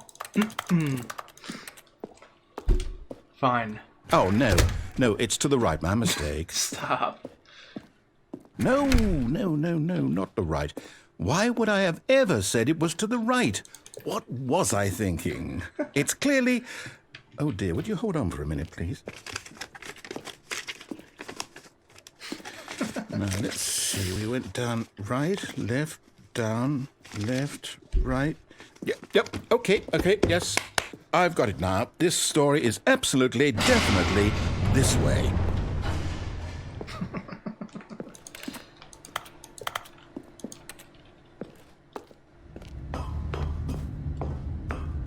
Wait, it's actually the mind control room? Oh, we're on top? No. This isn't right at all. You're not supposed to be here yet. This is all a spoiler. Quick, Stanley, close your eyes. Okay, I will. Okay. We just have to get back to, oh, who am I kidding? It's all rubbish now. The whole story completely unusable. How about, rather than waste my time trying to salvage this nonsense, we'll just restart the game from the beginning. And this time, suppose we don't wander so far off track, Okay, from the top. This is messed up, though. When Stanley... Oh, Wait. yes. Okay, Wait, good, what? good. No, I restarted. I swear, I definitely restarted the game over, completely fresh. Everything should be... Oh, did something change? Stanley, did you change anything when we were back in that room with all the monitors? Did you move the story somewhere, or... Hold on. Why am I asking you? I'm the one who wrote the story. It was right here just a minute ago. I know for sure that it's here somewhere. Okay, then. It's an adventure. Come, Stanley. Let's find the story. Let's do it. Where did they go?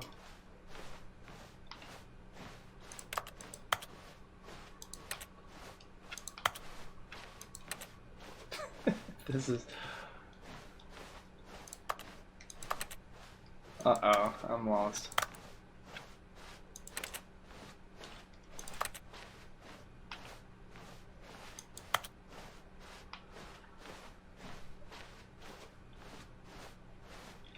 Oh, I'll they're all say connected. it. This is the worst adventure I've ever been on. I can promise you there definitely was a story here before. Oh, look at this. Do we need to restart the game again? No.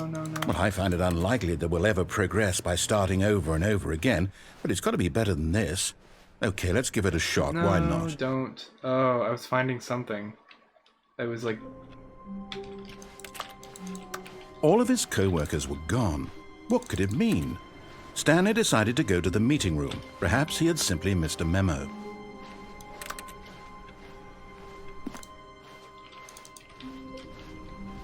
Ooh, no doors. Okay, yep, it's worse. I might be remembering this wrong. It's possible the story is back where we just came from. Why don't we go back the other direction and see if we missed anything? Ooh, wait, is this... Hold on. Wait, I think I know what this is. Or like this is from the old game. Am I wrong? Aha! Never mind. I knew we'd miss something. The story. Here it comes. No, we're not going that way. Let's see what happens if we go back. I guess not.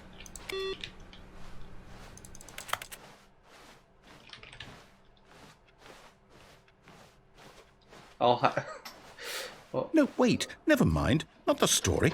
Okay, let's head back the other way and retrace our steps.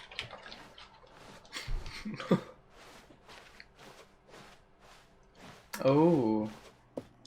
Oh, whoa, wait, whoa. Now this... Well, I'll be honest, I don't recognize this place at all. Is this the story? I don't think so. I can't quite recall, but I believe my story took place in an office building. Is that correct? Do you remember, Stanley? Yes. Well, do you know what? Since I've completely forgotten what we were supposed to be doing, how about this? You win! Congratulations! I know you put in a lot of hard work, and it really paid off, so good job. Oh, no.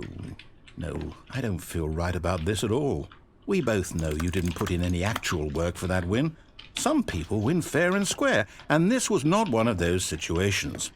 No. Okay? I'm getting weirded out by whatever this place is. I don't care what might happen this time.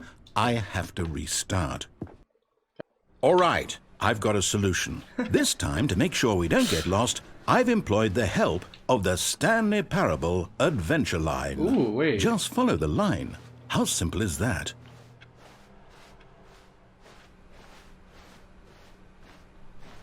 No, I'm down. We're leaving it up to the line from now on.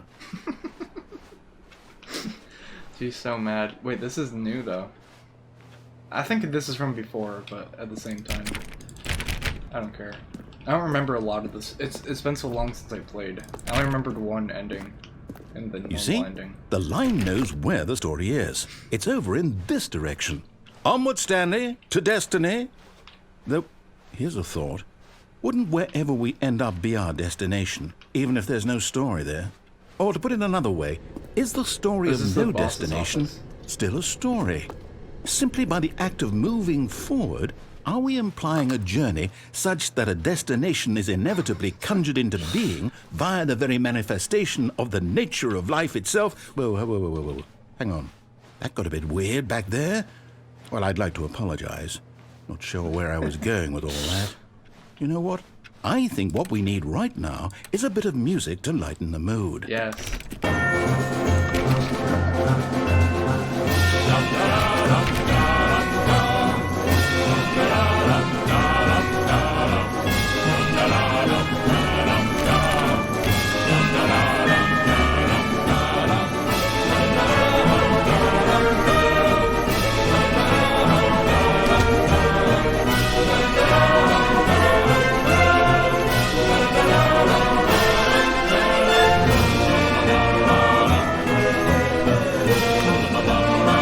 Cut the music, go back and look at that fern.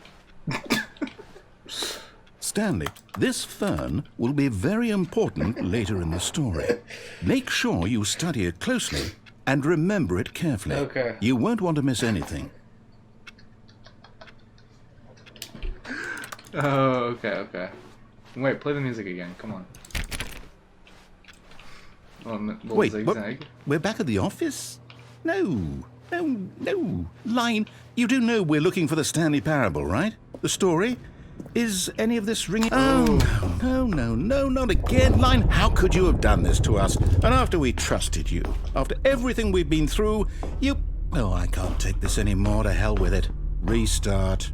Alright. You know what, Stanley? I say forget the adventure line. What's it ever done for us? We're intelligent people, right? Why can't we make up our own story? Something exciting, daring, mysterious. Ooh, this all sounds perfectly doable. Why don't we simply start wandering in, well, I don't know. How about this direction? Wait, where would it open? Oh. Ooh. Now, yes, this is exciting. Just me and Stanley forging a new path, a new story. Well, it could be anything. What do you want our story to be? Go wild. Use your imagination. Whatever it might be, Stanley, I'm ready for it. I think it sent us back, doesn't it? Oh, no. no, not you again. Stanley, I'd also like to veto the line from having any role in our awesome new story. No lines or monitor rooms. Just don't acknowledge it, and we should be fine. Oh, okay. So let's go up here. We can't do that, so we're good. Stretch. I got you. Ah, a choice. We get to make a decision. From here, the story is in our control. How important we mustn't squander the opportunity. In fact, I believe I need a minute to think here. Just walk in circles for a minute. Okay, so I know that each door has to lead somewhere, which means that somewhere at the place where we're trying to go, there must be a reverse door that leads here. And that in turn means that our destination corresponds with the counter-inverted reverse door's origin. So starting from the right, let us ask, will taking the right door lead us to where we're going? And since the answer is clearly yes, then by all accounts, the door on the right is the correct one. Another victory for logic. Come, Stanley, our destiny awaits. The confusion ending. Hold up, what's this? The confusion ending. You're telling me that's what this is? It's all one giant ending? And we're supposed to restart the game, what, eight times? That's really how all this goes? It's all determined? So now, according to the schedule, I restart again. Then what? Am I just supposed to forget? Well, what if I don't want to forget? My mind goes blank simply because it's written here on this thing, wall. Well, who consulted me? Why don't I get to decide? Why don't I get a say in all of this? Is it really? No, it can't be. The narrative's I don't going. want We're it to waiting be. for that. I don't want the game to Find keep a bookstore. restarting. I don't want to forget what's going on. I don't want to be trapped like this. I won't restart the game. I won't do it. I won't do it. I won't do it. And the timer stopped? Does that mean, did we do it? Did we break the cycle? The, whatever it is that made this schedule? How would we even know? Will someone come for us? Will something happen? So, okay. Seeing if I can no-clip again randomly. I guess now we just wait. You know, I suppose in some way that this is a kind of story, wouldn't you agree? I'm not quite sure if we're in the destination or the journey, though they're always saying that life is about the journey and not the destination, so I hope that's where we are right now. We'll find out, won't we? Eventually. Well, in the meantime, if you...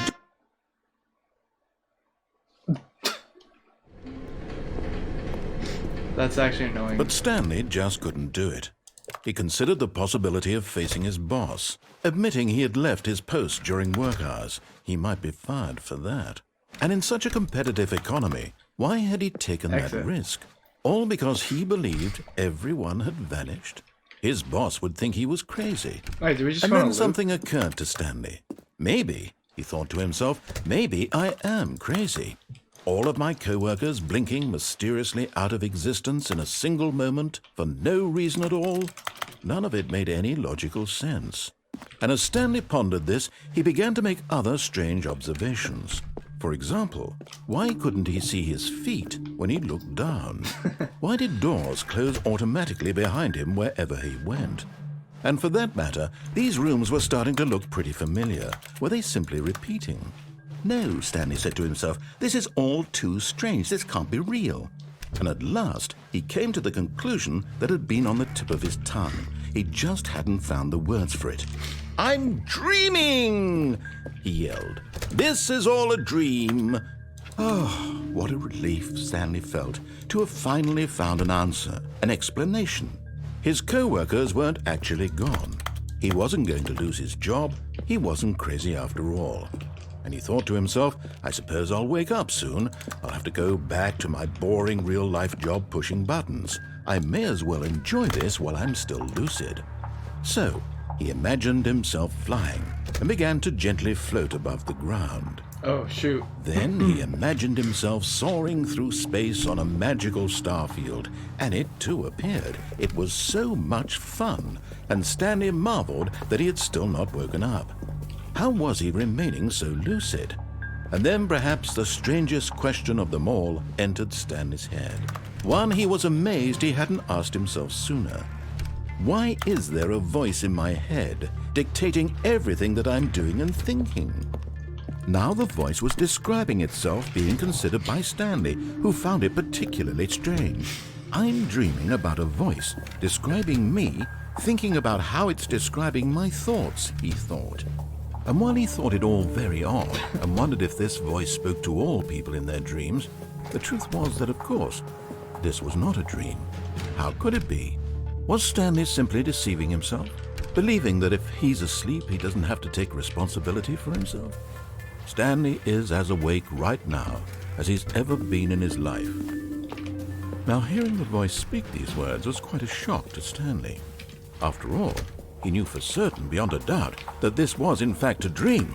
Did the voice not see him float and make the magical stars just a moment ago? How else would the voice explain all that? This voice was a part of himself too. Surely, if he could just... He would prove it. He would prove that he was in control, that this was a dream. So he closed his eyes gently, and he invited himself to wake up. Oh, shoot. He felt the cool weight of the blanket on his skin, the press of the mattress on his back, the fresh air of a world outside this one. Let me wake up, he thought to himself. I'm through with this dream. I wish it to be over. Let me go back to my job. Let me continue pushing the buttons. Please, it's all I want. I want my apartment, and my wife, and my job. All I want is my life exactly the way it's always been. My life is normal. I am normal. Everything will be fine. See what happens. I am okay.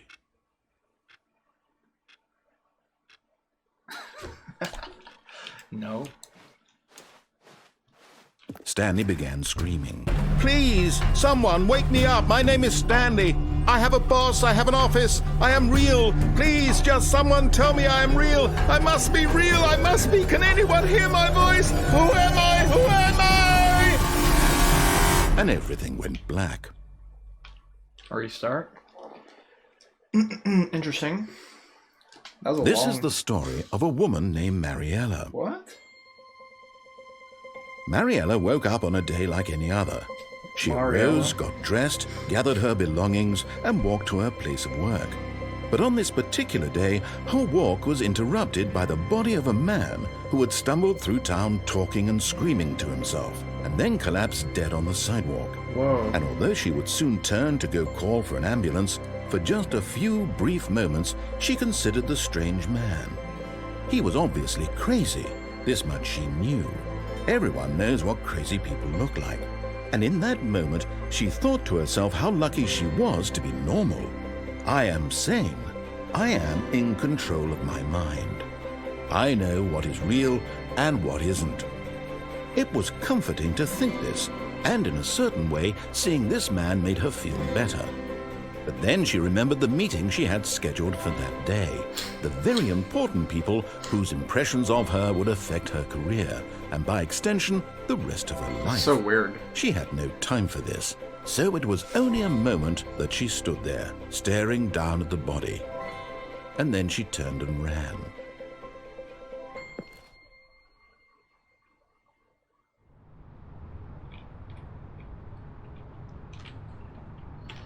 Ooh, mamacita. Alright, so there's two ways to go. Let's go this way. Oh, two ways. Is this the vent that he wanted me to go before anyway? Let's see. Stanley had now gotten himself so far off the beaten path that it seemed the office had begun. So far off the beaten path that it seemed the office had begun. So far off the beaten path. You didn't think I was actually just a recording, did you? What a silly and trite explanation that would be. All the back and forth between you and me, all the absurd adventures we've been through, and it all turns out I'm just a tape recording? It was all just in Stanley's head. I bet that's the kind of twist you think is revelatory. I bet each and every time you watch a movie where it turns out all to be in the main character's imagination, you must absolutely bolt off the couch in pure shock at the phenomenal and intricate storytelling. It must be so simple to be you. Life being an unending waterfall of surprises and delights. How much more exciting you must find the world than the rest of us do. Now I've become sad. Look what you've done to me. This is all your fault. Oh, is that it? Fans, I'll come back to that. Psst! Stanley! Come over here! In the vent! I want to show you something! Alright, let's do this and then we'll go back, I guess. Okay, you remember how cheap and unsatisfying the new Ultra Deluxe content turned out to be? Well, it got me thinking about the past, and how much better the Stanley Parable used to be. So I made something special and tucked it away here where the game's developers won't find it. Just our little secret. What Take the a heck? look. I call it the Memory Zone. It's where I've been storing all my favorite memories so I can relive the peak experiences of my life whenever I want. Experiences like the launch of the Stanley Parable on PC. You see, Stanley, doesn't the Memory Zone remind you of how wonderful Stanley Parable was before it was sullied with a cheap re-release? Remember back in October of 2013 when the game originally launched? Back then, video games had integrity. Back then, it all meant something. Oh, the waste.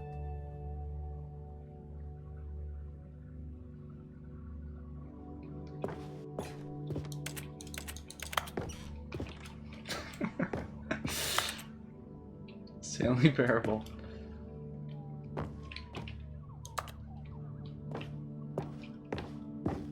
When it was released in 2013. A trip down memory lane. Smile because it happened.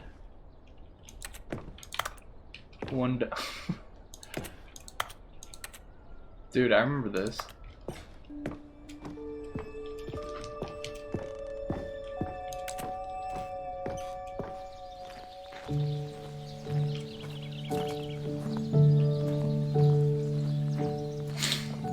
And over here is where I keep reviews of the Stanley Parable. Like this stunning triumph of games journalism, 10 out of 10 from Destructoid.com. James Stephanie Sterling writes, and I quote, "Where so many games that aspire to be more than games end up less than any form of art, Stanley Parable strives and then succeeds to be every game ever created."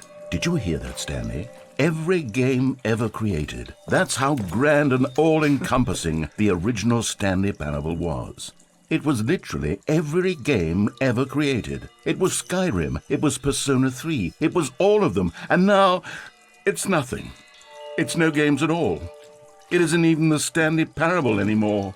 It's just a husk now, a lifeless husk with an hour of new elevator content. Alright, where do we go? Original. This is actually where I remember seeing E-Rod play. And then I stopped watching because I was like, whoa. Here's another moving passage, this time from GameSpot.com. The Stanley Parable is both a richly stimulating commentary on the nature of choice in games and one that offers some of the most enjoyable, surprising, and rewarding choices I've ever been confronted with in a game. 9 out of 10. Don't you get it, Stanley? The game was perfect. It didn't need anything else. It didn't need new content.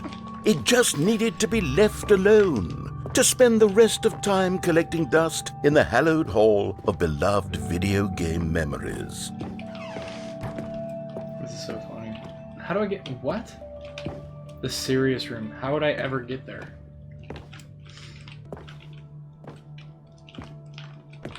How do you expect me to do that?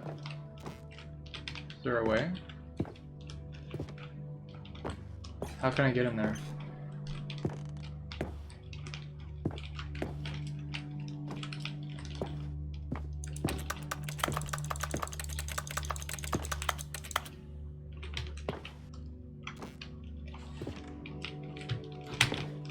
don't think I can get in there.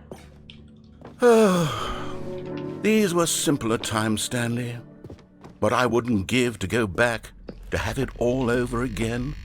Wait, hang on. I don't recall this part of the memory zone before. Uh-oh. What's this? What's down here? Oh, no. Oh, God, no. Stanley, it's a collection of reviews from Steam, the online video game distributor. I haven't looked at these in years. I can't even imagine what's been collecting down here. Surely these reviews were glowing as well, weren't they? Not recommended. Honestly, I could not be bothered to play this game to full completion. The narrator is obnoxious and unfunny, with his humor and dialogue proving to be more irritating than entertaining. Unfunny! I'm not trying to be funny. I'm trying to make a serious work of art. I suppose I could write up a handful of gags to insert into the Stanley Parable, but the game is already such a densely layered web of profound philosophical insights that I can't even imagine where I'd have the room to stick them. I feel like I'm playing Left 4 Dead right now.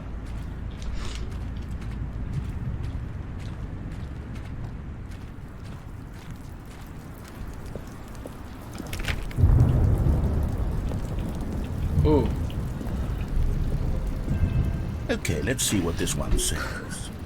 While the idea for the game is good, for someone who prefers non-linear games, this preachiness gets annoying fast. Preachy?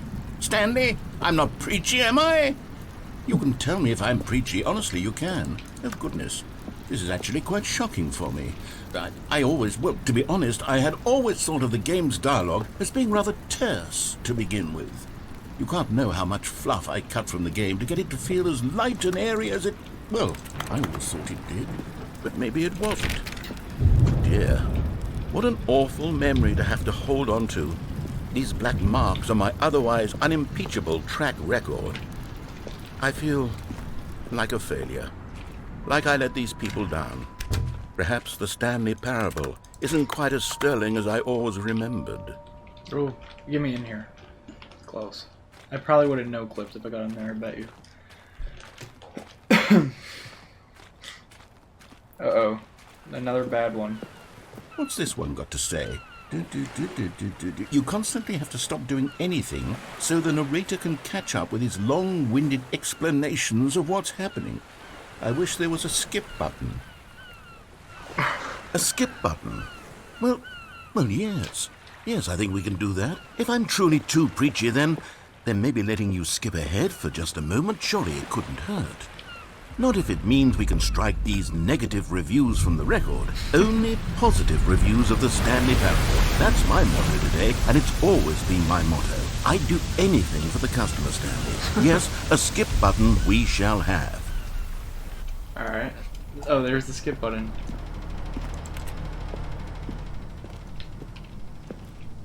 Wait, can I leave?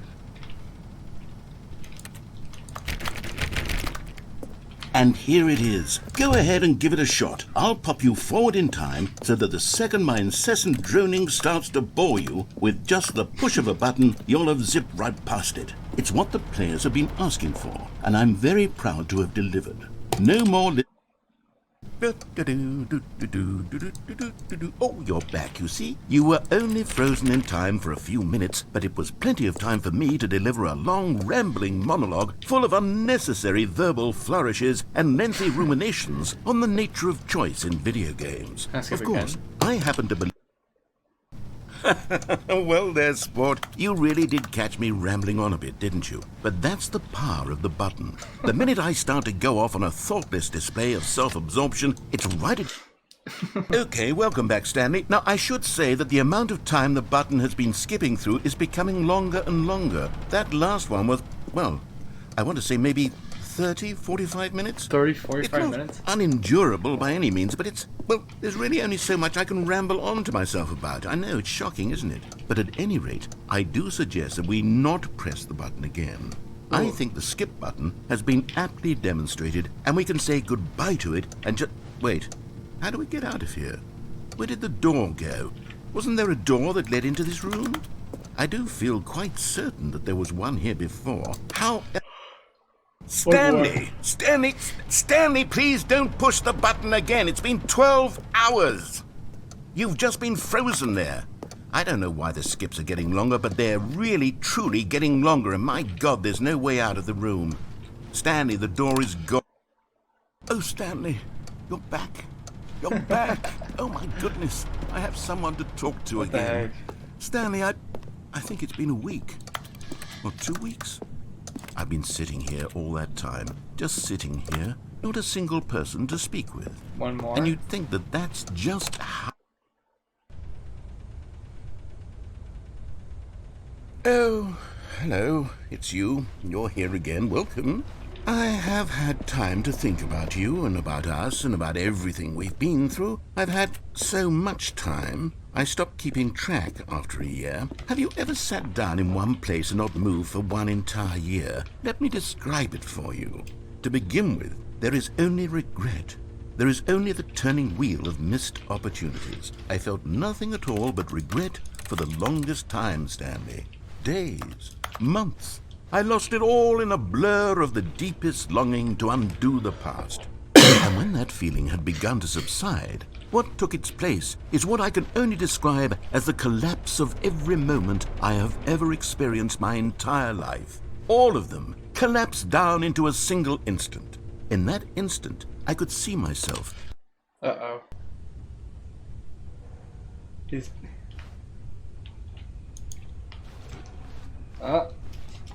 Uh-oh. How do we get out? Uh-oh. Dude, maybe it was too long of a skip.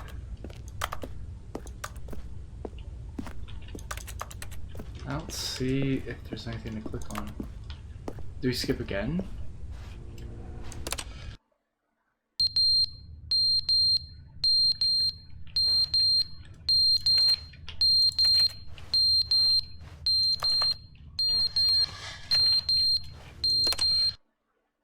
But they didn't understand the game was never meant to be funny. It was meant to have a point. It was meant to speak to the human condition. But where are the jokes? Where are the jokes? They bemoaned, they screamed, they gnashed their teeth and said, entertain us. It wasn't enough. They had to leave a pathetic little thumbs-down review and make all of their pitiful demands. But then, he's talking too much, they said. First, he didn't entertain us, now he won't shut up. It's the inconsistency, it's the lack of accountability, it's the unwillingness to examine.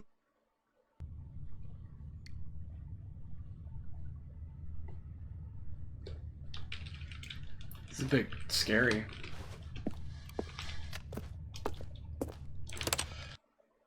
The end is never the end, is never the end, is never the end, is never the end, is never the end, is never the end, is never the end, is never the end, is never the end, is never the end, is never the end, is never the end, is never the end, is never the end, is.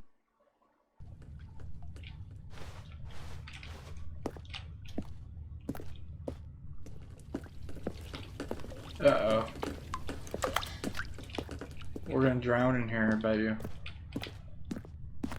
That fan stopped working. Ooh.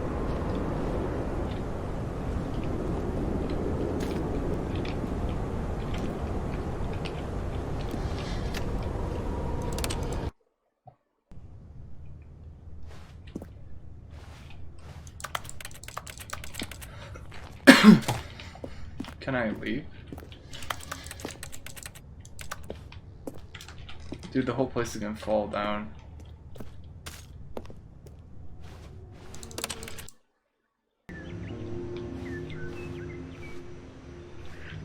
What the heck?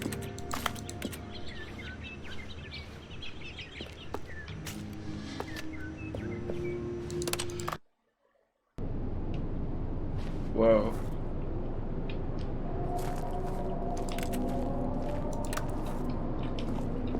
This is getting bad.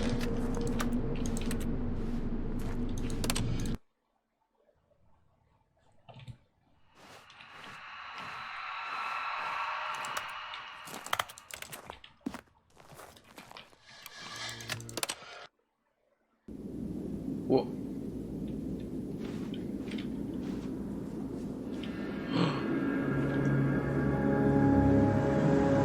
skip again.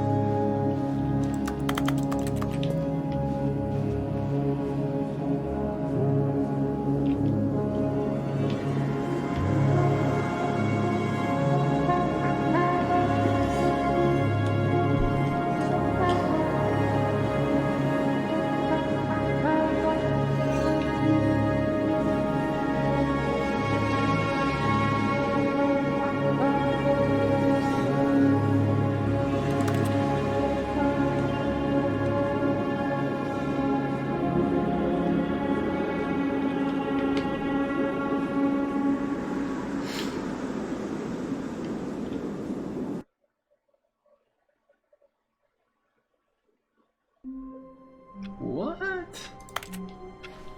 Bro, you're joking. All of his co-workers were gone. What could it mean? You're kidding. Stanley decided to go to the meeting room. Perhaps he had simply missed a memo. It was different. New content. Ooh. Oh, good. You notice my sign. Yes, I have something very exciting to show you. Alright, let's lay it on You me see, then. Stanley, I've been reflecting on the Stanley parable and about how roundly disappointing this ultra deluxe version has turned out to be. The original Stanley parable was a landmark, and any new content for it should live up to that legacy. So forget this ultra deluxe nonsense. I say we take it one step even further. Whoa. Which is why I'm very proud to announce for the first time ever the Stanley Parable 2. Oh. 427. The end is never the end. Yes, you see, isn't this far superior to a measly re-release with a few minor additions? Think of all the new territory we'll cover with a fully fledged sequel. An entirely new experience, built from the ground up. Why, there are so many possibilities. It could go in so many different directions. This is what fans have truly been asking for. Time to wake up.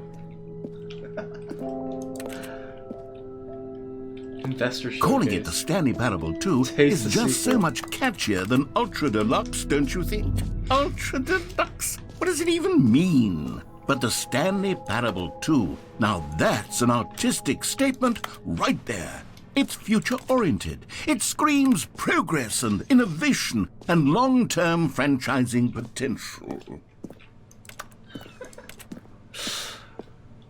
They're back 2 doors.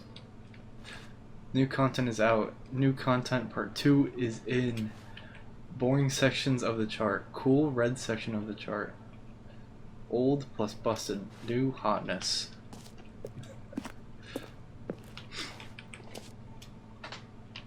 One more TSP. 2 better TSP. Win-win. Sequential mind share. The color red. Stanley Parable 2. Double the fern.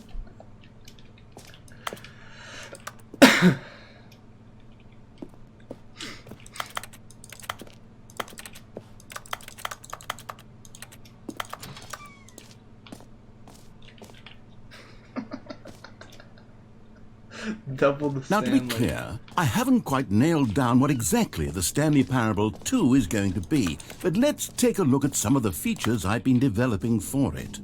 I figure that if I can loosely organize a handful of interesting concepts, that surely the game will sort of naturally spring up around them. It'll all work itself out. Game development is much more of a fuzzy magic than anything scientific or logical, really.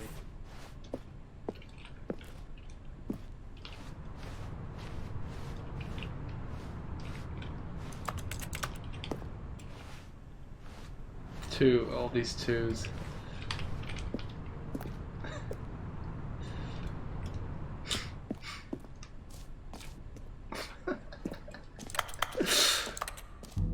Here we are. Go on, try out some of the new features. Enjoy the new features. Hear your name in the game. The button that says the name of the player that is playing the game. Ooh. All the way up there? For the Stanley Parable 2, I asked myself, what do players Too really big, too want? small, just right. And of course, the first and most obvious answer is that they want to be individually recognized and validated as people. So with that in mind, my first addition to the game is this button which speaks the name of the person playing the game. Isn't that wonderful? Jim. Sorry, I should have clarified. Right now, the button only says the name Jim. But of course, in the final game, this button will say your name, whatever name that is. Let's hear the Here, Jim again. let's have you role play as Jim to really simulate the full experience of this feature. Just play along. I promise you'll love it. Okay, here we go. Let's take a deep breath, clear your mind, forget whoever you are, and simply become a person named Jim. Okay, call me Jim. I want you to imagine yourself living as Jim. Jim. Whoa, hold on. I wasn't finished setting up the backstory. If you don't properly roleplay as Jim, then you'll never understand the impact of this button. Otherwise, it's just a stupid button that says somebody else's name. Okay, we're doing it again, and this time let me finish first. Now, allow yourself to become Jim. Imagine you're... All right, fine, whatever. It's just a meaningless button that says Jim. Are you happy now? Get out of here. I'm done with this button. Why don't you go humiliate me in front of a different feature that I worked very hard on? Jim. See, if you'd only played along, that would have been your name the button says, but no. Instead, I can't even think about it. I'm taking the Jim button away. Jim.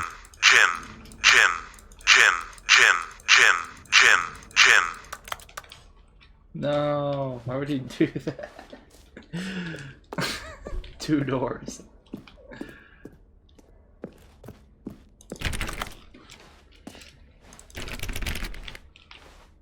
Name, hear yours today. Yeah, I've never heard my name before. Maybe I'll only let people named Jim play the Stanley Parable too. They would appreciate what I've created here.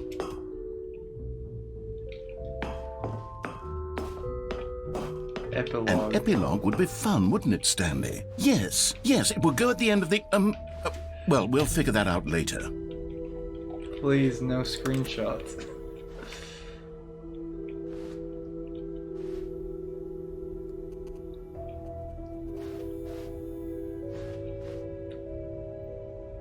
Jump circle, infinite hole. Ooh, what about this bucket? Merch. They're back. 2 doors. The end is never the end again. This t-shirt is the best new feature, too. I saw the new content.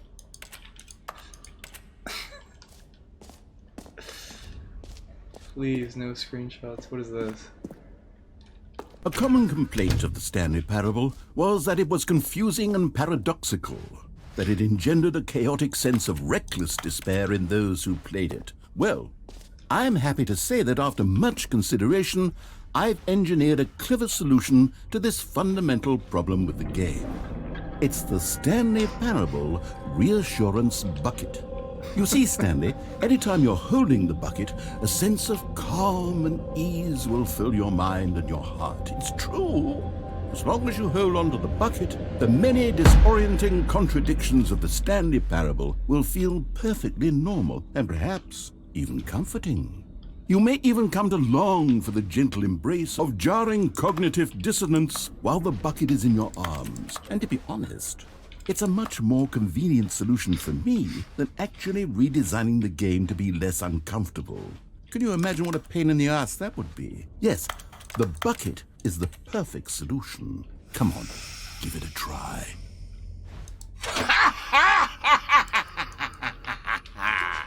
Can you feel it? The glow of comfort, even in the face of crushing despair, must already be sweeping through your body. And in fact, can I say that I do believe the bucket lends you an air of charisma as well? I think that just holding it has made you the slightest bit more attractive as a person. The benefits of the bucket seem to go on and on, don't they? All this and more await you in the Stanley Parable 2. Oh, good. Bring this bucket with us. Does anyone give out awards for most enjoyable bucket? Okay, I'll be honest, I haven't yet decided on this one. I think that in the new version, the office could use a bit of decoration, like balloons. But I'm undecided on Get Well Someday and Happy 12th Birthday. Which would you go with? You know, sometimes when you solicit another person's opinion, it makes you realize that you knew which one you actually really wanted all along. Happy 12th birthday, step-niece, it is. Or actually, maybe I should have gone with... No, I've made my decision, we're moving on. Come now, you've already made your choice. It's true that you chose badly, but we all have to move on from our mistakes. Oh yes, the jump circle. You know what? Let's bring the jump circle back for Stanley Parable 2 as well. It's... Oh, wait. You already spent all your jumps the first time we saw the jump circle. Oh. Oh, well. Reset it, come on. I suppose it can just be a nice decorative piece, then. Oh. The jump circle.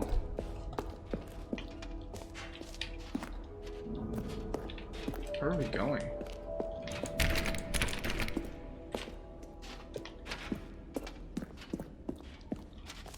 That's new.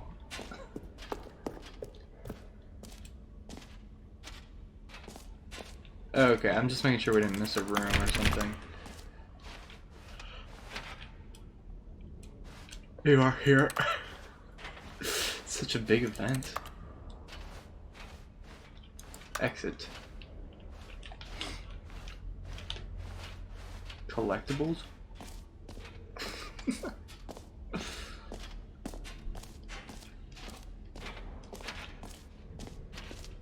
I like how this is set up. Pull lever, receive your achievement, no more steps. It just works. Now, here's something special. You remember that broken test achievement that got left in the game on accident? Well, I'm developing a technology to simply give you the achievement. Yeah. Okay, perhaps I should have clarified. This is technology that will exist. Right now, the achievement is still fully broken. I'm not a wizard, Stanley, but I guarantee it will be fixed in the sequel to at last satisfy the hordes of ravenous fans all over the world who have been uproariously demanding this feature. Gamers, we hear you, and I promise it will happen.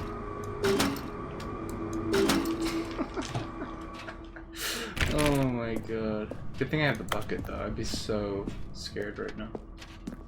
Without it. Can I not go this way? Where did I come from? Alright, just making sure there's nothing else. It just works. What else? What other exhibits haven't we seen yet?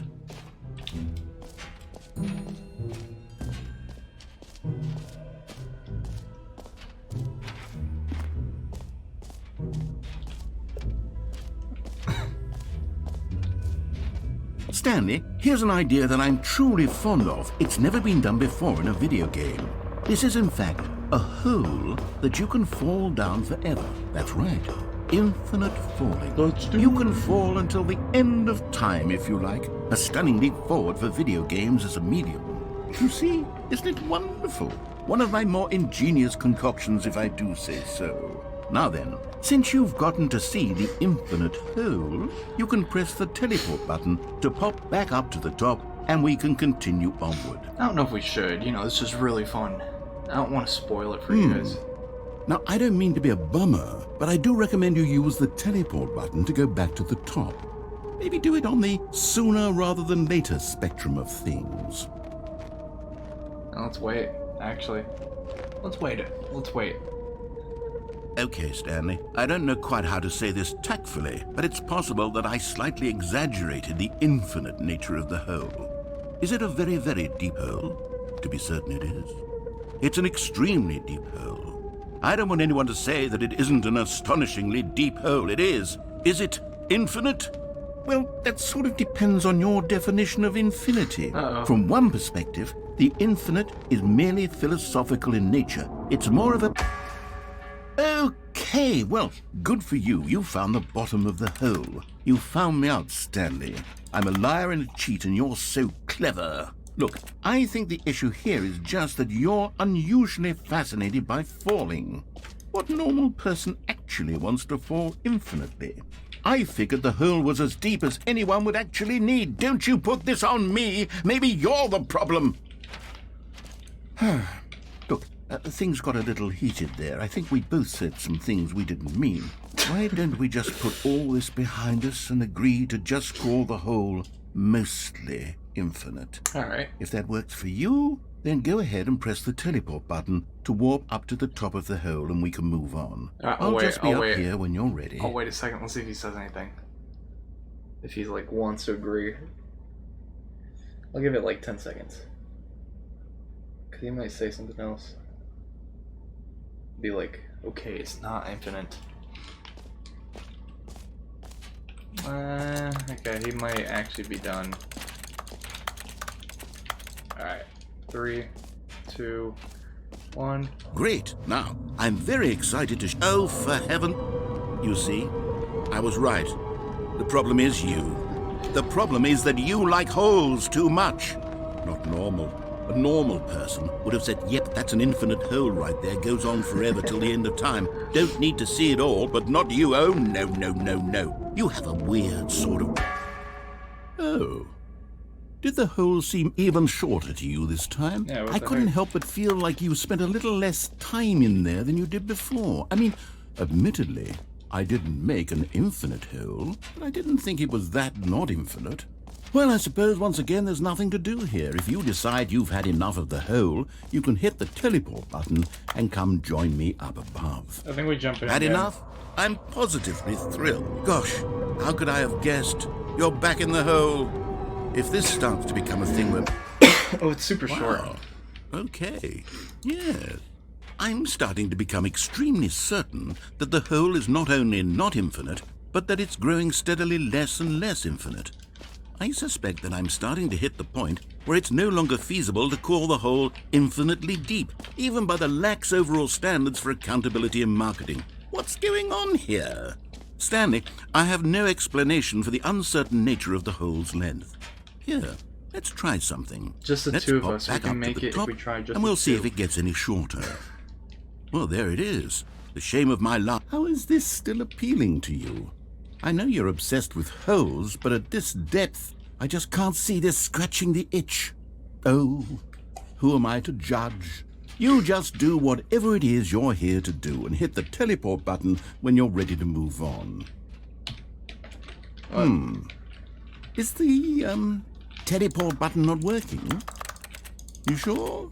Yes, sir. Well, I mean, I really don't have an explanation. It was working just a moment ago. Try it again. Not working. Still nothing? Well, I suppose there is one thing I can do to fix this. No. I'm out. Goodbye, Stanley. You couldn't bear to be away from the hole, and now you'll get more time with it than you could ever have asked for. It's a win for everyone. You get to be with the hole, I get to do literally anything else. Take care, Stanley. I hope you and the hole have a wonderful rest of eternity together. No. No. It's too fun. What?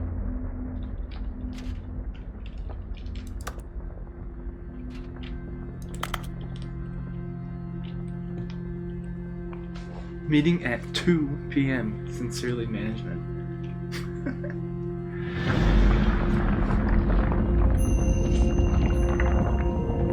What is going on?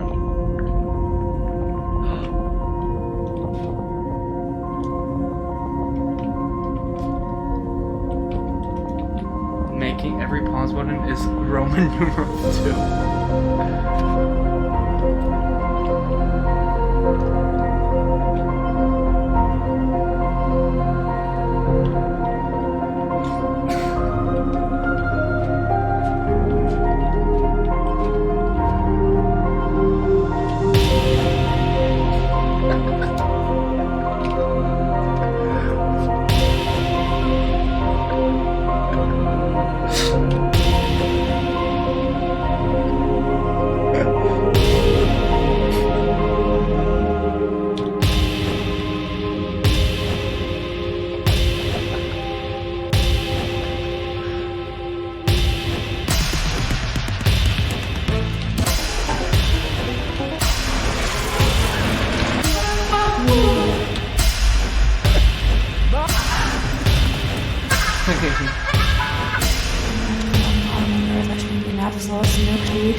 You're awake. It seems you had sort of dozed off there, drifting away into dreamland. But we can't have that, Stanley. Oh. Because this hole is just so darn fascinating that I want you to be wide awake for every second of it. You don't want to miss a single moment. So how about if I just pop in from time to time and wake you up to keep you really, truly focused on the hole? No, get me out. From the looks of things, you and I will have many, many years here in this hole. And I'm looking forward to all of them. Stay alert, Stanley. No, get me I'll out. be back. Toodlepip. No, get me out. Don't do it again. Get me out. No, not again.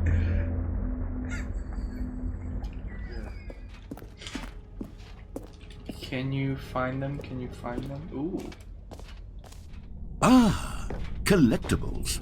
Now it's a real video game. In the Stanley Parable 2, you'll run around gathering up these miniature Stanley figurines. And what's truly innovative is that there will be no reward for collecting all of them. I don't want to stifle the intrinsic joy of watching a number go up. You simply collect all of them, and then you move the hell on with your unremarkable life. Yes. Just what I've been waiting for.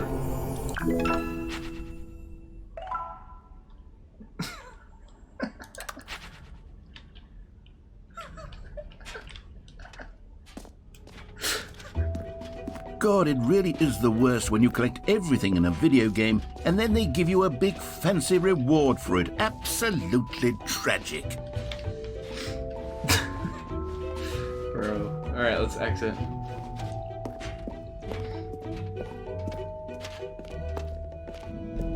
All right, have you seen everything you wanted to? Ready to move on now?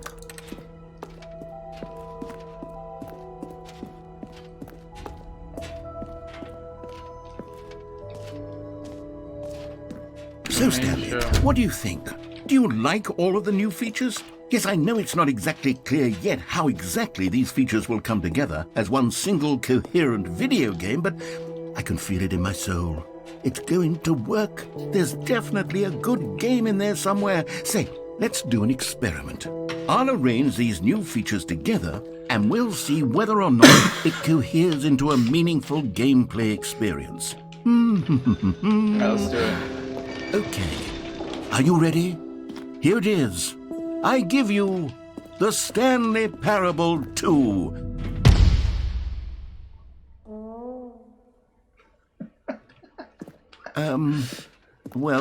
I mean, there's potential here, right? It's sort of... Okay, never mind. The collectible. Hold on. Let me do a different arrangement.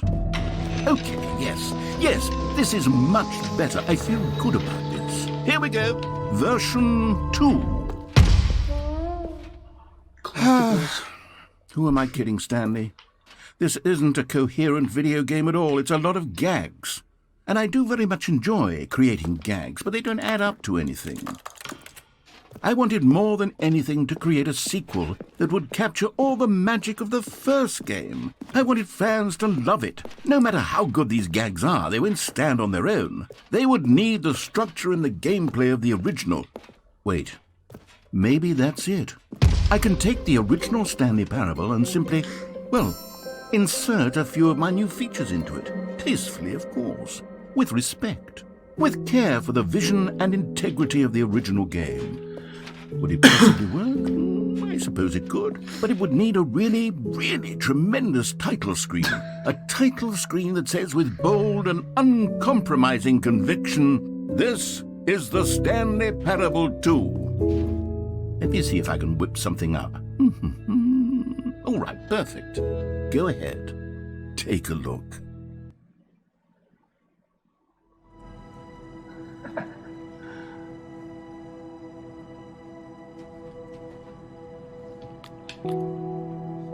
Ooh.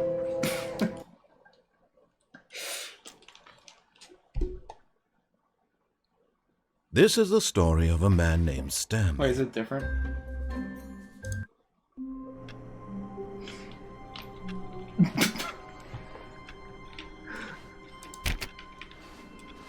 All of his co-workers were gone.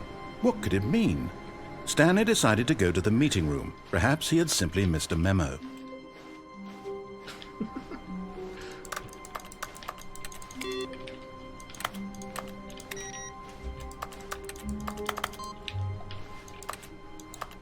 Stanley picked up the bucket. Oh, good. This is Stanley Parable 2, by the way. Pretty sick.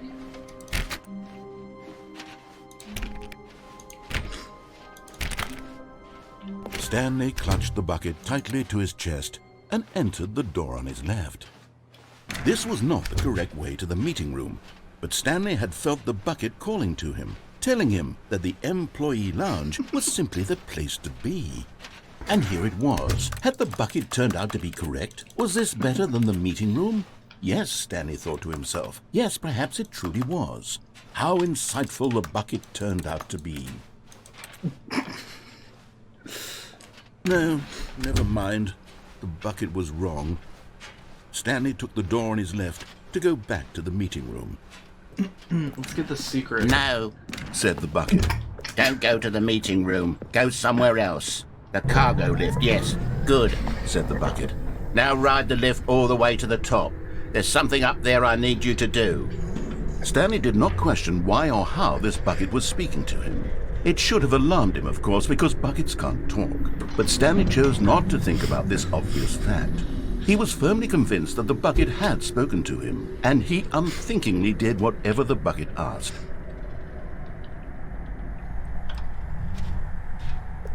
In here. Said the bucket. Go into this dark room over here. Stanley once again obeyed blindly.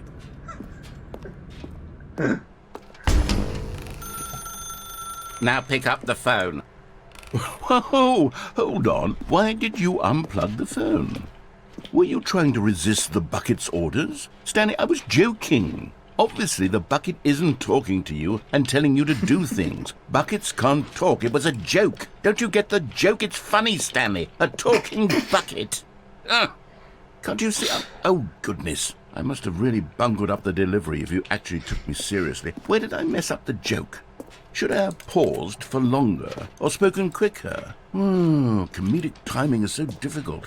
I wish I were better at it, but there isn't exactly an instructional video on comedy that one can watch to fully... Oh, wait, yes, there is. It's sitting right here. Let's take a look. Okay. What is comedic timing? What is comedic timing? How does it work? How long should it last? How can it be used to effectively silence your political enemies? And more importantly, can it be taught in its entirety within 90 seconds? Thankfully, the answer to all of these questions is yes. Let's dive deeper. If you've ever told a joke or made someone laugh, in all likelihood, you did it while standing 50 to 80 centimeters from them in a room of no more than 76 degrees Fahrenheit, with one of your arms raised straight upward at a 15-degree angle from your body. These are the optimal conditions for good comedic timing. To begin the joke, start by stating and spelling your name. Next, provide a brief synopsis of the joke, including the specific times at which the recipient of the joke will laugh, and then spell out your name a second time. With these steps complete, it's time to begin the humor. Speak the entire joke in no more than 18 seconds and no less than 13 and a half, pausing only for bathroom breaks when necessary. When the joke has concluded, it is customary to inform your listener that the joke is over by declaring in your loudest possible voice, "I'm Dunny with the funny." Let's practice screaming, "I'm Dunny with the funny" now.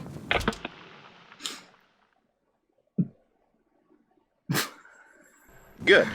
This saying is a perfect example of expectations management, which is the cornerstone of good comedy. Finally, it's time to hand out surveys. Collecting hard data from your audience on how rapt they were throughout the joke is the only way to grow or learn as a comedian. An effective survey should be no less than 10 pages long and should include the same question reprinted several times, just to ensure the survey taker is actually paying attention and not simply filling in answers at random. And that's all there is. With these strategies at your disposal, you'll have audiences doubled over in laughter and even tripled over in laughter in no time at all. Just remember to let them stop laughing at some point, you gut-busting little scamp.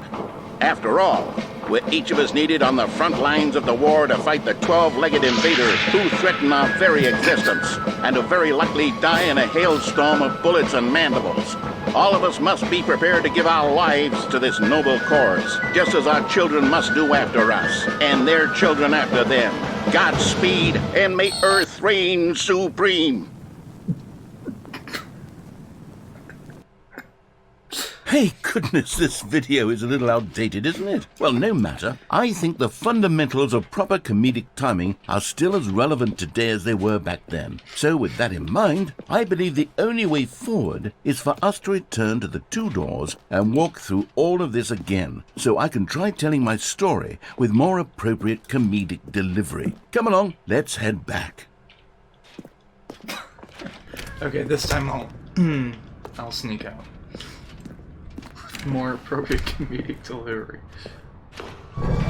I can feel it. This time, Izzy, I'm really going what's to up? nail the delivery. You'll be in stitches. A talking bucket, you'll say? How ridiculous. How absurd. What a hilarious concept. The king of comedy. That's what you'll call me. Thank goodness we had the instructional video. Otherwise, who knows where we'd be right now. Well, I wouldn't be the king of comedy, that's for sure. The bucket let me spoke to try. Stanley. The bucket spoke. The bucket spoke. Oh, I'll figure it out on the fly. No need to overthink things. Oh, yes, sir. Okay. Because the only way you can go down here is if you do all that first. So I wanted to explore real quick. I do want to see his comedic timing, though.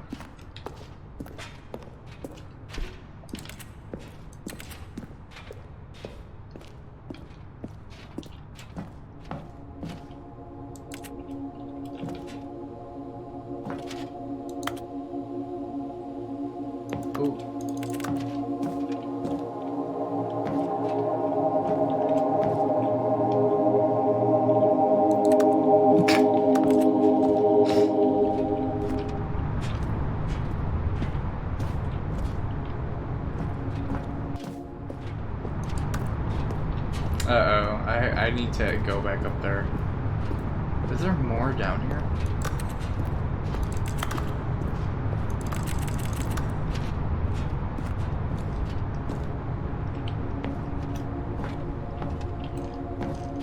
I'm seeing if I'm missing something, maybe. No. What if I just sit in here for a second? I hope it teleports me back up. Because otherwise I just messed up. I don't think it actually does anything.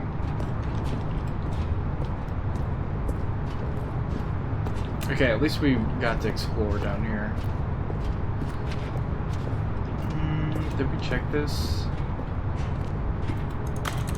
This is easily the funniest game ever, by the way.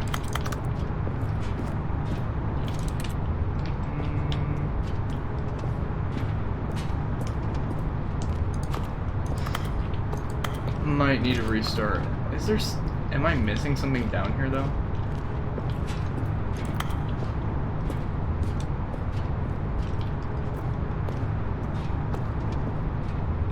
There's like another walkway. We're just normally bucket playing the spoke game. to Stanley. Yeah, I'll do it. spoke. The bucket spoke. Oh, I'll figure it out on the fly. No need to overthink things. But you want me to go left this time? Do I not go back right? Or does the game break or whatever if I go back right? I will go left next time. Don't go back right, are you sure? Here we go. You ready? When Stanley and the bucket came to a set of 2 open doors, they entered the door on the left. Are you sure? Go left, it's funny. Okay. No. You were supposed to go through the door on the right, leading back to the phone. Wait, what? Did you not even look at the instructional video? I think this is all covered very clearly. There's no way I can make the comedic timing work now. It's done. The joke is completely done and over. It's all your fault, Stanley. I'm going to be ridiculed in the community of other joke writers. I'm going to be shamed at every one of our meetings from now on. All because you couldn't watch a simple video and take a hint. Are you proud of yourself for bringing me down, Stanley? Are you proud? What? Here we go. You ready? When Stanley and the bucket came to a set of 2 open doors, they entered the door on the left. Now go on the right? Okay. Oh. What? We're back at the phone already? No. What's going on? There were supposed to be several rooms leading up to this. There was supposed to be a build-up to this point. A dramatic display of remarkable comedic wit which culminates in this scene with the phone. But now the timing's completely off. The joke will never land. Well, not the way it was meant to. And it's all my fault. I must have forgotten that the phone room comes immediately after the 2 doors room. What an egregious mistake. I've made a fool of myself. I don't deserve the title of King of Comedy. I'm nothing. I'm not even the lowliest joke-telling whelp. I think I need to go back and rewatch that instructional video again. I think we do. Yes, surely that will help me improve my... Oh, Stanley, you love the bucket so much it's like you... it's as though all of your other most prized possessions pale in comparison. Yes. Well, let me try that again, Stanley. I heard that you are pale with shame over how unabashedly in love with a bucket you are. No?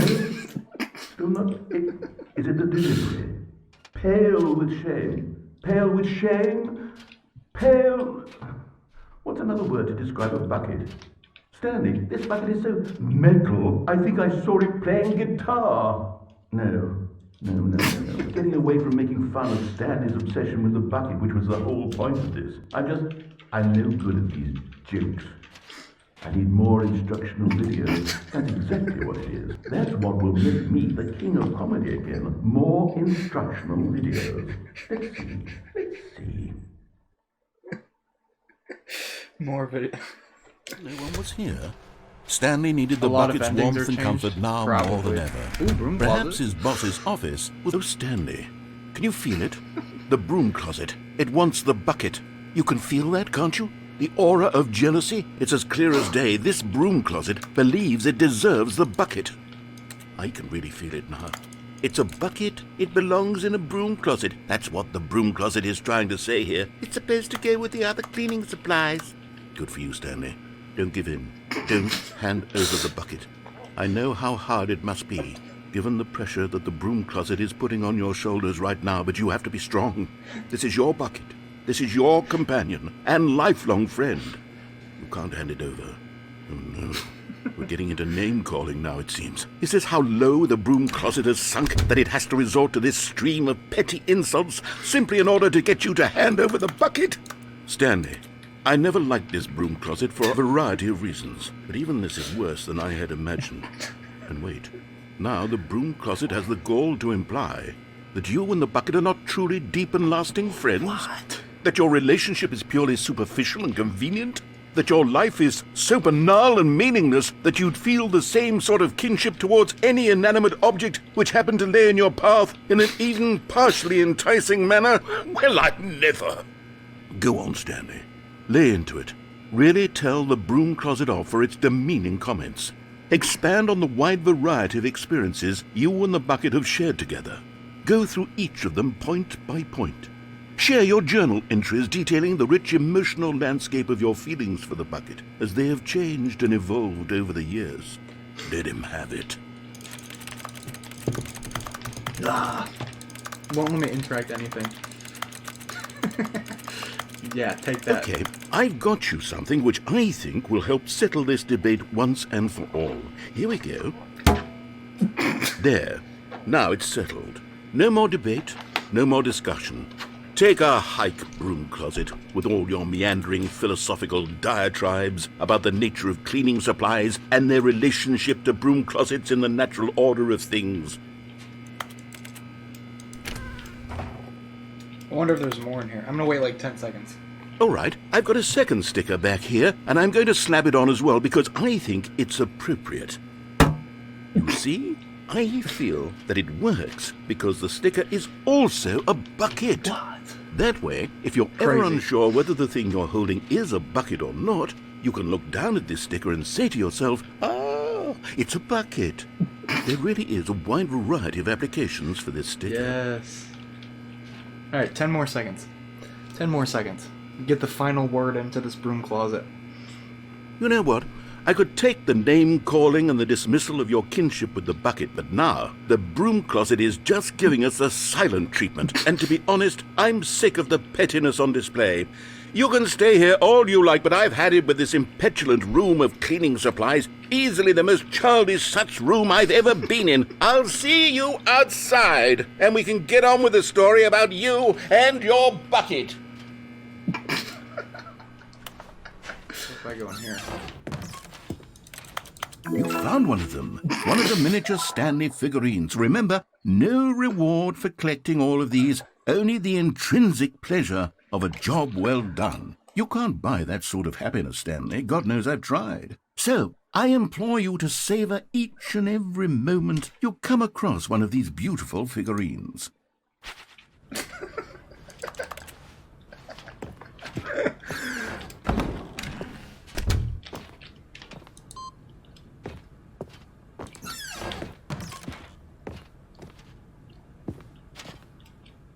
Okay.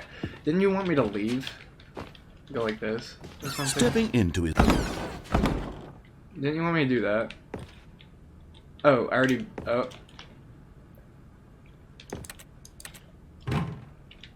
What the... Okay, I didn't actually mean to do that.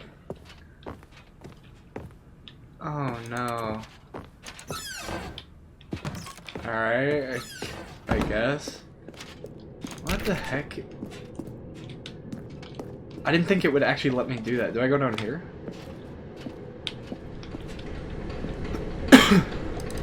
I can't. Ooh, Stanley figurine? Oh, that was a good place to put it.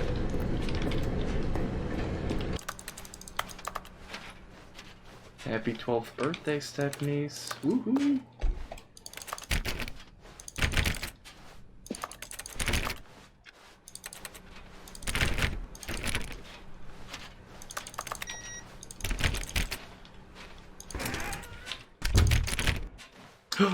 Oh. Ooh, mamacita. No, the orders were still missing. For now.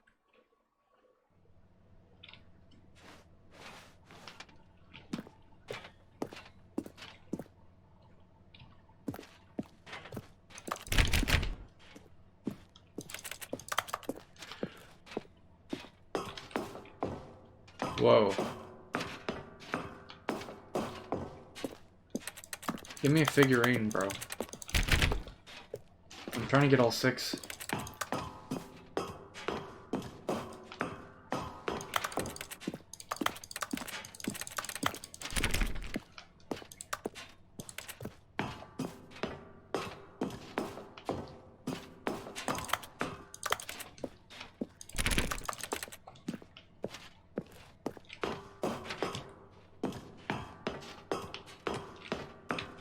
Looks like we're almost at the top to escape or whatever.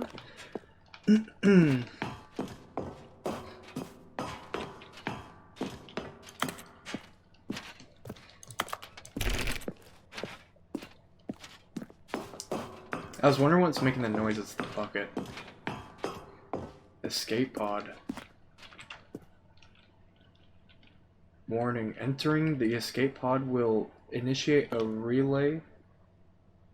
Once triggered, can not be disabled or paused. Both the narrator, blah blah, player must be present in order. I don't know. Whoa. Ooh. There's gotta be a figurine behind this. Oh, never mind. It's not even gonna let me. The bucket?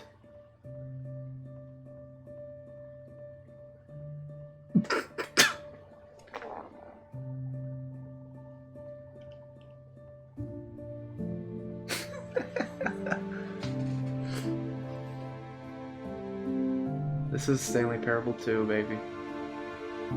The bucket.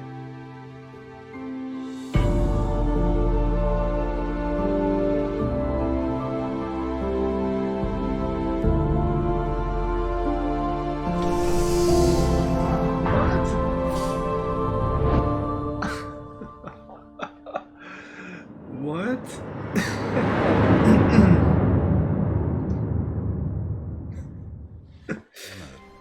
And try not to lose this one too, you dolt. Stanley clung the bucket to his cheek. Could his co-workers really all be gone? Yes, whispered the bucket into Stanley's ear. We've done it. We've escaped from that dull office and that pesky narrator. At last, out here in the white void, we are alone. Now, and for the first time, I can reveal to you my true self. What? The bucket began to tell Stanley of its life and its history, of the countless wars it witnessed, desecrating the land and lives of untold numbers of innocent humans, and the bucket's own complicity therein, of sadness and regret, and the many years it spent dwelling on the actions it might have taken to curb the madness and the decay, if only it had been stronger, of hope and redemption, and its crusade to uplift the stock of life for the common man, to manifest justice where none existed, and the bittersweet reality of time, to see one's dreams and wishes met halfway, meted out in parcels like charity, and abandoned as soon as the warm glow of inspiration begins to dim. The opportunities to do so much more. There was so much it could have done, perhaps, the bucket wondered to itself, perhaps if it had seen its own darkness with a clearer perception.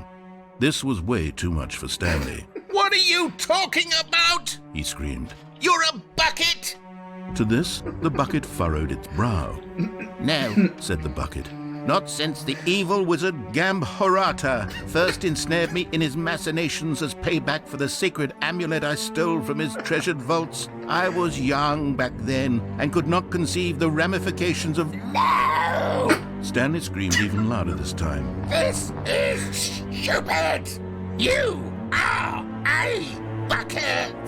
This is so stupid! Why are we even doing this? As Stanley screamed and screamed and screamed, the bucket revealed its true form, transforming into a mighty beast of untold power, its fangs glistening like...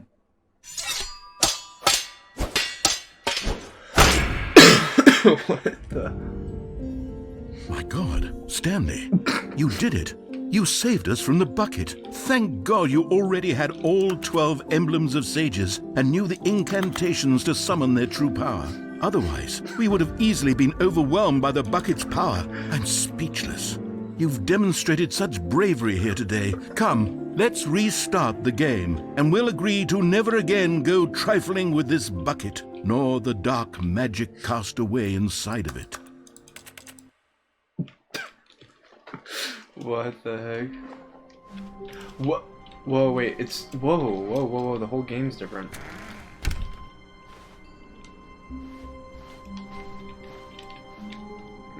Okay. Warmth spread through Stanley's arms. With the bucket in his arms again, he was home. Stanley clutched the bucket tightly to his chest and entered the door on his left. Okay, does it matter which side I go in, or should I just go left? The completionist instinct. How can we find them all? There will be a reward for finding them all.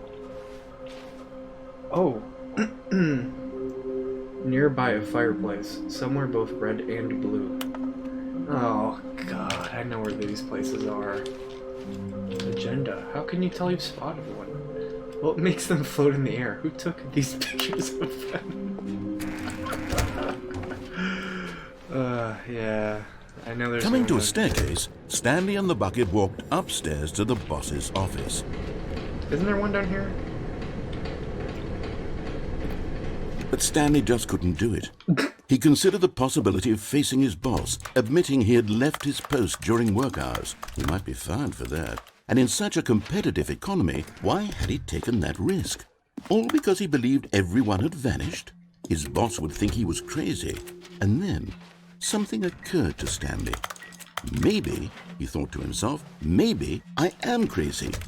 He looked down at the bucket in his arms. Am I crazy? He asked the bucket. The bucket returned his gaze, but said nothing at all. That's strange, Stanley thought. Usually the bucket is a source of guidance and wisdom for me in difficult times such as these. He held the bucket close, yet felt none of its familiar reassurance and comfort. And that's when Stanley realized, this isn't my bucket. It's just a normal, everyday bucket. Someone else's bucket, perhaps. How did I end up with someone else's bucket? This is all terribly wrong. Surely no good would come from this. Who knows what sorts of bizarre hallucinations Stanley might experience without the psychologically grounding presence of his bucket. And indeed, now he noticed that the rooms were repeating, which was, of course, very odd. And now he felt himself floating off the ground. Oh, gracious, he exclaimed. Without my bucket, I've gone truly mad. Where is it? I must find it. I haven't seen Far off in the distance now, he heard figurine. it, calling to him. Stanley! Stanley, it's me, the bucket. Could it truly be? He rushed forward from room to room, passing by one bucket after the next. None of them were his. None of them were his special bucket. Come to me, Stanley. Find me. He had to find the bucket. He had to return to his old friend. It was the only way to truly restore his sanity. And then suddenly, he froze dead in his tracks. He knew where the voice of the bucket had been coming from. The real bucket was inside of him all along. It was incredibly painful. Stanley doubled over in agony and blacked out.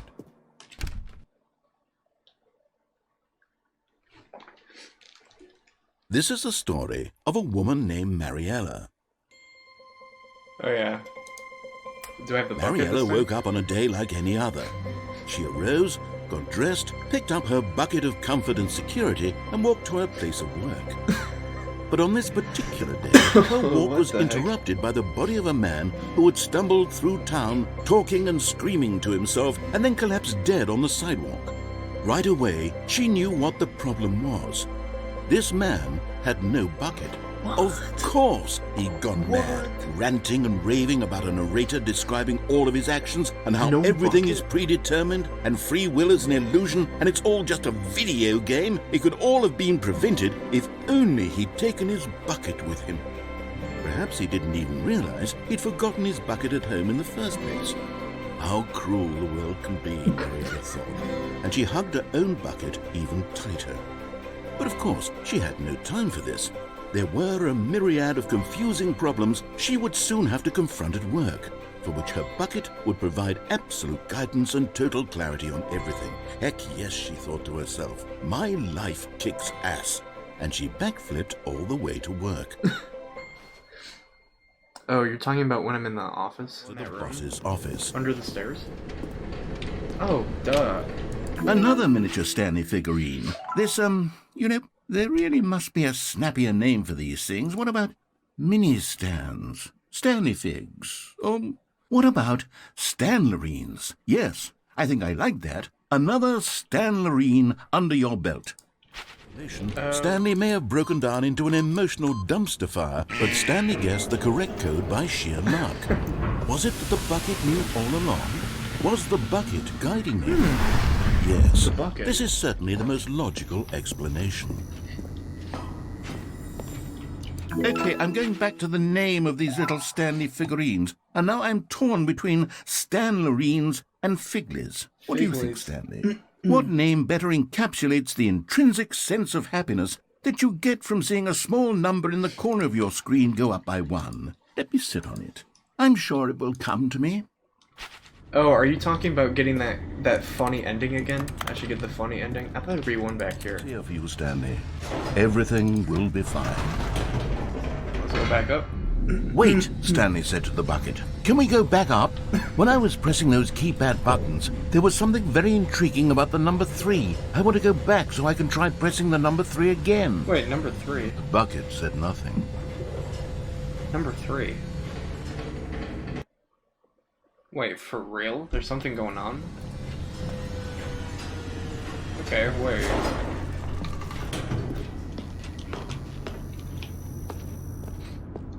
Here we are, said Stanley. Now I'm going to try out that number 3 button.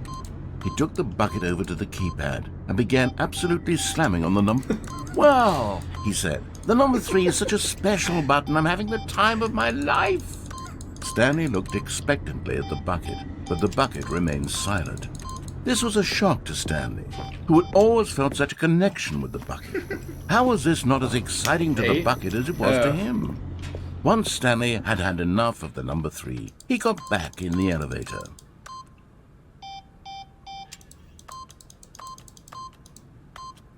Eight.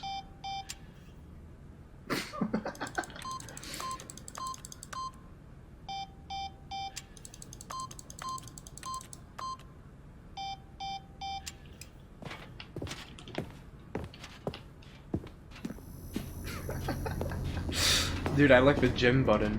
Gym. Perhaps the bucket had missed something.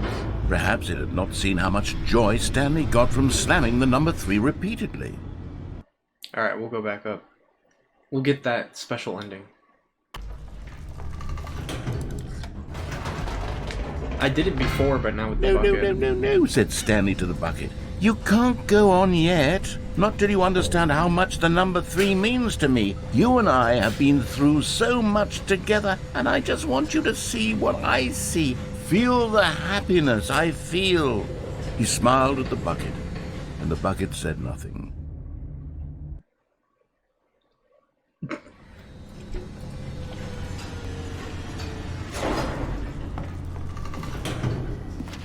Number 3 again, baby. Here we go, said Stanley. This time I'll really show you. He ran to the number 3 and began to wail on it like a musician on a beloved instrument, weaving a concerto of truth and passion. He wielded the number 3 like a fine artist would wield a paintbrush. He told stories through the number 3, stories of his dreams and hopes and fears, and the whole time he looked to his bucket for a reaction of some kind. Anything to let him know that the bucket appreciated what he was doing. The bucket conveyed absolutely nothing. I remember it said, like, to boot the game again, and I did it like 3 times. Maybe I'd do it another time. And So I'll do it at the end for sure. Crushed by a wave of dejection, Stanley returned to the elevator. Stanley and the bucket were so close. They'd always been there for one another. Why suddenly could the bucket not connect with this passion of Stanley's? The question caused Stanley to ruminate the whole way down the elevator. He knew that there must be a way to get through to the bucket, to communicate fully with his dear friend. Surely there was a solution, mustn't there be? Oh, okay. Hold on, do I go back up again? Is it gonna send me to the conference? Wait, is it just not doing anything? Wait. Said Stanley. Oh, never mind. I know what to do. I know how to fully express this feeling in my heart. Oh, we're going up. He decided right then and there that he would hold a press conference where he would speak to the public on all matters relating to pressing the number 3 over and over. He would elaborate fully on what the number 3 meant to him and why he felt so alive when pressing it. Then the bucket would be able to see his joy through the eyes of others. It would get to see the world react to this discovery of Stanley's. And it would be through the public eye that the bucket would finally understand Stanley's work. For months, he advertised and marketed his press conference, building excitement around it, developing and rehearsing it, until it couldn't be refined a single measure further. When the big day arrived, Stanley was as prepared as he'd ever been for anything in his life. This was it. One last chance to win the bucket over. One opportunity to share a true connection with a loved one. Up again, down again.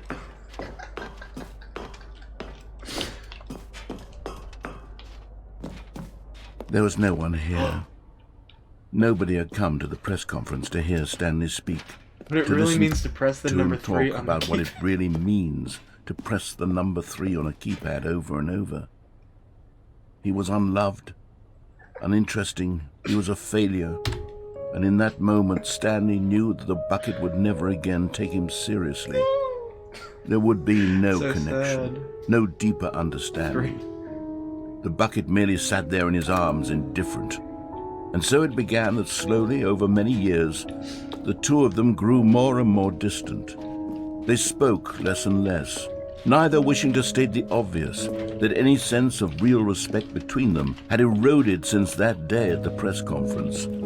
There would be no more games, no more long conversations about passion and pursuit, only a silence that consumed the space between friends.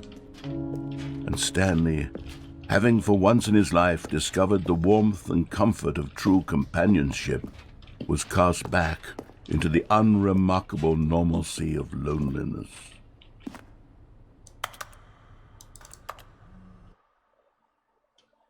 Man, that ending. Suit. Alright, so I should boot out of the game? Oh, hold up. When you are inside the monitor room, hit the elevator button. Don't go on the elevator. If you wait till the gate open again... Wait. The good Monitor old room. bucket. Just Stanley and the bucket. Stanley clutched the bucket tightly to his chest Monitor room. and entered the door on his left. The monitors jumped to life, and Stanley nearly dropped the bucket in shock. Everyone in the office was being videotaped, monitored like guinea pigs.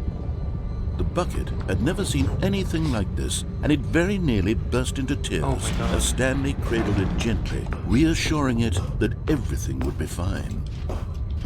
Alright, so now go back. Was the bucket under the mind control facility's influence as well?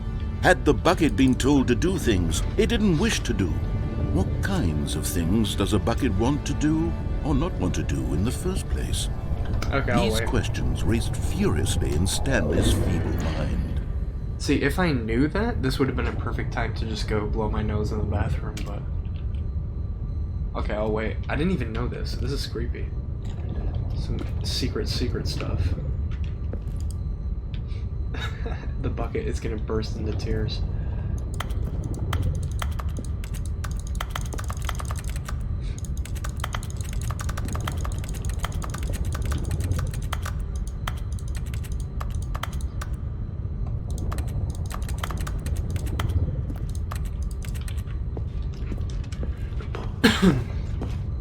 Wait, can I leave? Can I go all the way back?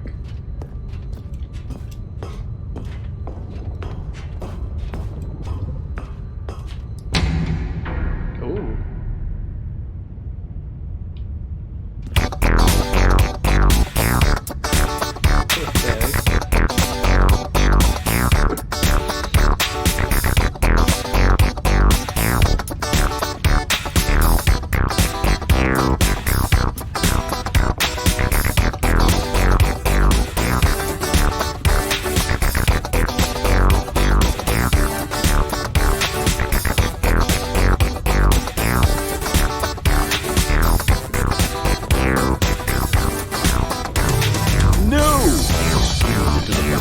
He couldn't accept it. His own life in someone else's control.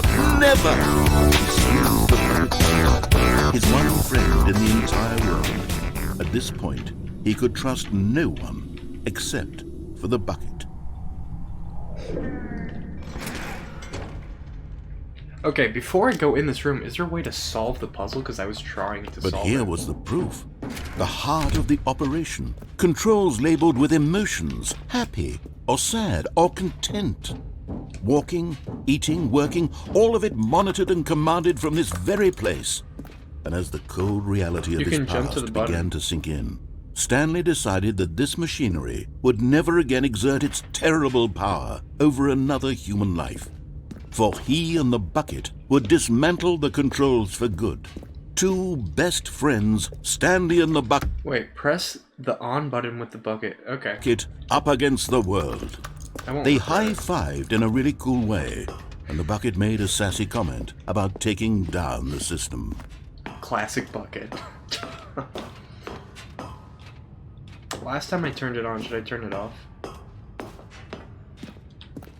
Are you sure? On, off? On, off? Turn it on? Ooh? Ooh? But at the last second, the bucket jumped in and pressed the button to turn on the controls. Stanley gasped in horror. Had this been the bucket's plan all along? To take over the machine and claim the power for itself? How could the bucket have betrayed him like this? Stanley was prepared to throw the bucket away in disgust when suddenly an image appeared upon the enormous screen. What? Birds. Silly, silly birds. The control buttons became active again.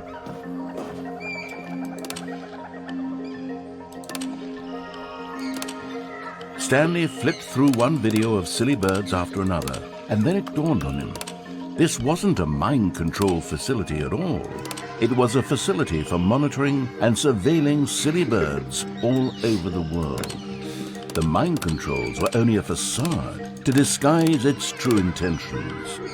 Had the bucket known this all along? Stanley marveled at the metal genius in his hands, the one who had pointed him towards this incredible discovery. Stanley and the bucket never found freedom because they spent the rest of their lives here in this place, living through live streams of the silliest birds imaginable. Of all the possible paths his life could have taken, this one was surely the best. The ads on Twitch are really weird. And Stanley was happy.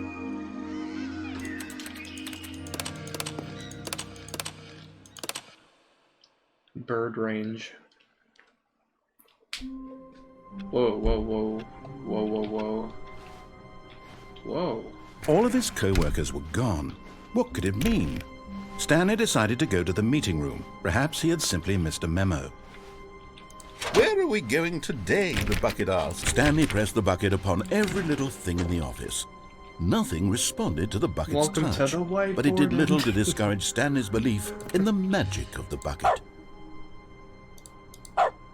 What? Dog mode.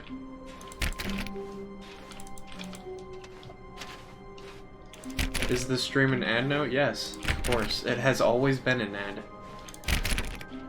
I don't know what's going on. Alright, but where should I go now? I'll let you decide.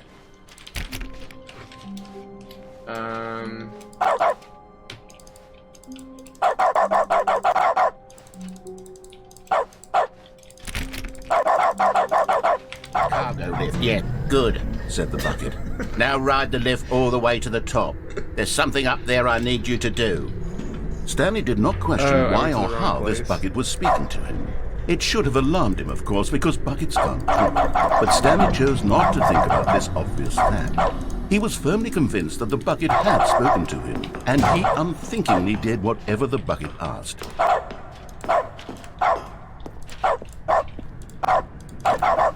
This is so funny. No, stop.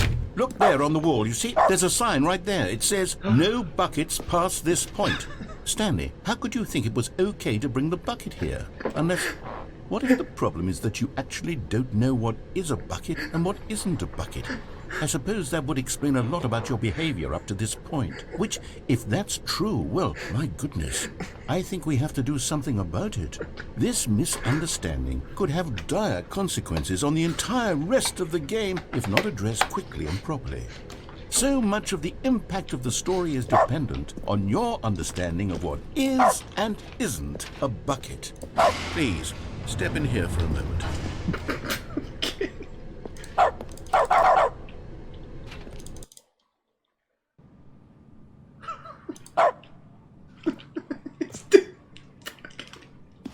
Now then, I'm going to run you through some test scenarios, and you'll tell me whether or not the thing I'm showing you is a bucket.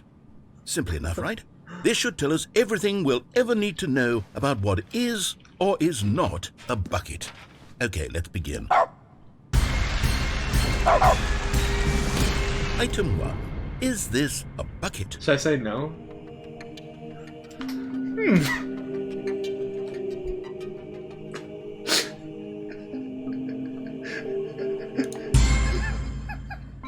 Correct. It is a hologram of a bucket, not an actual bucket. What?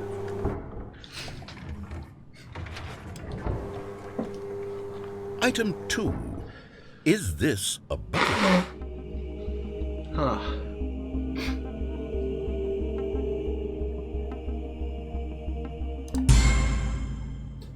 Correct.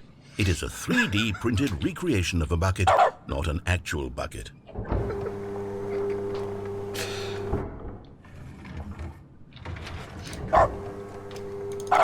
Item 3. Is this a bucket? I'm not convinced, bro. I'm gonna need some time on this. I'm not convinced. I'm not convinced. Incorrect. This is a bucket. No.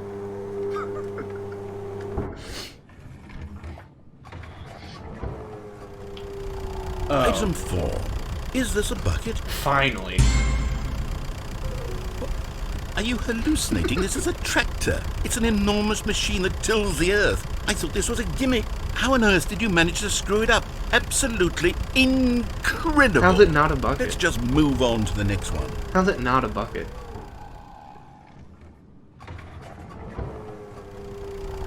Is this a bucket? Oh, for sure. Guys, I mean... I'll let you guys answer this, but for sure, right? For sure, yes. This is a for sure yes. What do you guys say? It has to be. I mean, okay, let's do a 360. Correct. This is a bucket.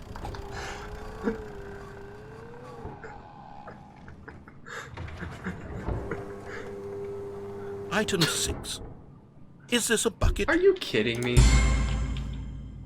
Trick question. Both. Gotcha.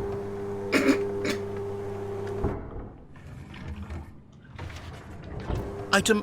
Wait, hold on. I can't find the next one. Let me see. It should be around here somewhere.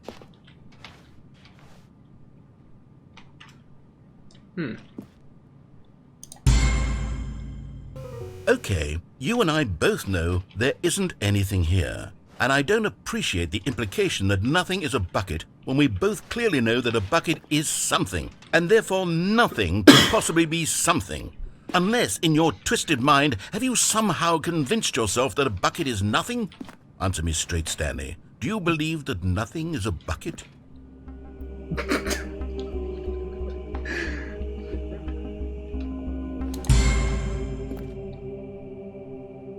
You know what? I'm too confused to even sort it out. I've lost all sense of perspective. What is a bucket? What isn't a bucket? Mere moments ago I could answer these questions with confidence. And yet now I'm somewhat adrift. Do any of us know what a bucket is? Am I a bucket? Stanley, I can't keep doing this. I'm losing myself, and myself was all I ever had to begin with. It was yes, dude. I'm afraid the bucket is threatening to tear our relationship apart. I can't have that. I'm sorry. But I'm going to erase all buckets from the game entirely. No. Okay, here we go. No.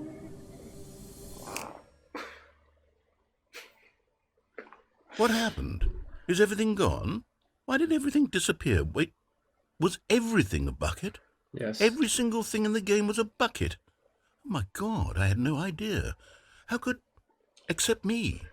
I'm not a bucket after all. Are you sure? And you, Stanley, you're still here. You're not a bucket either. Oh, this is wonderful news. We're not buckets. Yes, I actually feel much more at ease right now. It's delightful to get some clarity on that issue, but it doesn't change the fact that we haven't got a game. So, tell you what, I'll reset everything and we'll put back all of the buckets, okay?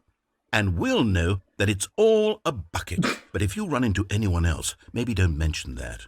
Who knows what that information might do to a person? All right, here we go. Stanley was so bad at following directions, it's incredible he wasn't fired years ago. Oh, you want me to go in the vent? Oh my god, they have a path. Look at that, bro.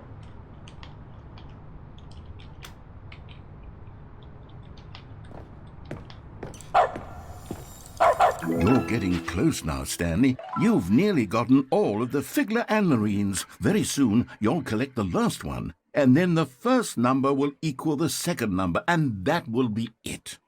We'll be different people by then. Different in the sense that we used to have none of them, and now we have them all. You can't go back to when you had no Figler anarines. None of us can. Oh, about in here.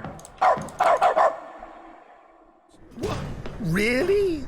I was in the middle of something. Do you have zero consideration for others? Are you that convinced that I want something bad to happen to you? Why, I don't know how to convince you of this, but I really do want to help you, to show you something beautiful. Look, let me prove it. Let me prove that I'm on your side. Give me... And there it is. The last Stiggly Wiggly. Savor this moment, Stanley. This is a real accomplishment. This is doing something just for the sake of doing it. Where so many people expect to be rewarded for the most trivial achievements, you've insisted that a job well done is its own reward.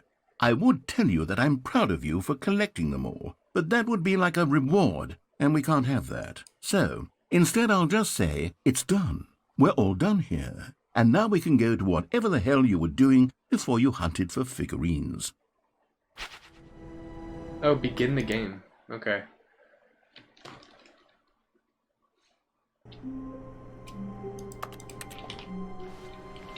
Wait, there's no balloons, bro. Oh, shoot. Stanley, I'm sorry, but I have to put a Whoa. pause on things. It's those figurines. Those Figlers. I haven't stopped thinking about them since you nabbed every last one. Wasn't it just the most intrinsically fulfilling moment of your entire life? Didn't it fill you to the brim with inner richness? Yes, I know we're supposed to be telling a story, but won't you please indulge me with one more trip back to the memory zone? Sure. I would love nothing more than to revisit the figurines. Just one more time.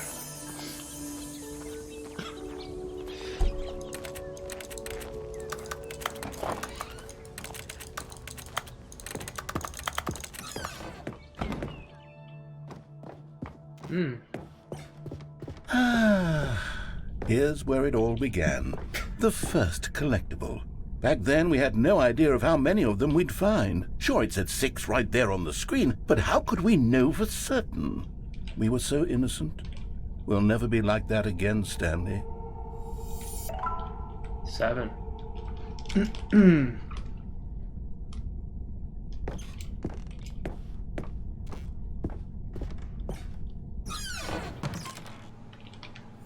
And here was a second Stanlerine. You found this one all on your own, just by poking around in the boss's bathroom. You did that, Stanley. I'll be honest. Back then, I had no faith in you to find any of them, let alone 6. But you continue to surprise me in all sorts of mundane, unremarkable ways.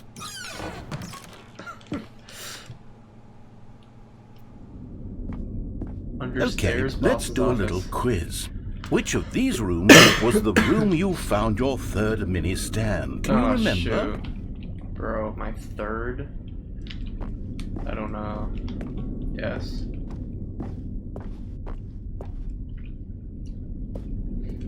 Hey, that's exactly right. It was here, under the stairs. It was the third one. You picked it up, and then after that, you had 3 of them.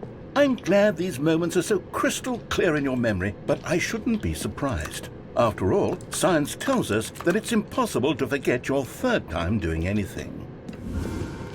Is that actually true? Do you do something 3 Let's times see, you'll never what forget? came next? Wait, what is this? Oh yes, we found a Figley in this pink room. We Oh, did well, not. I can't actually say I remember being in this room, but it's here in the memory zone, so it must have happened. What the heck is going on, bro?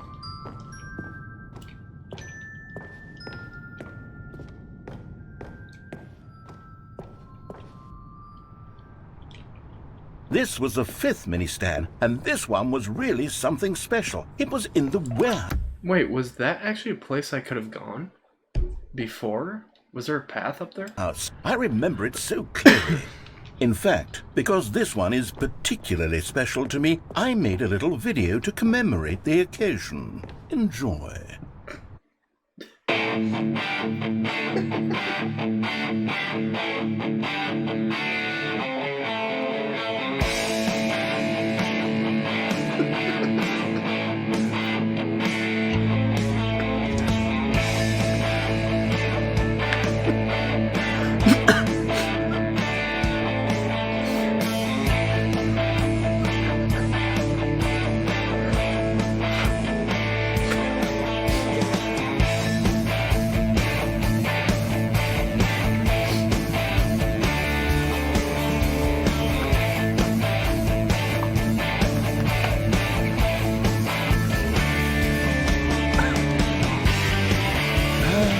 Takes you back, doesn't it? I spent a lot of time making that video, but it was 8 minutes I wouldn't have spent on anything else. How do I get... What am I doing?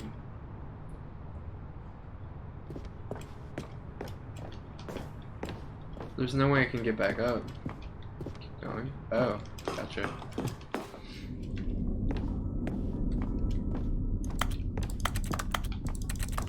So the grand finale. And then, Stanley, then we came to the last collectible, the final figurine, right here by the red and blue doors. This memory is the most distinct and clear in my mind, perhaps because it was the one that happened more recently than all the others.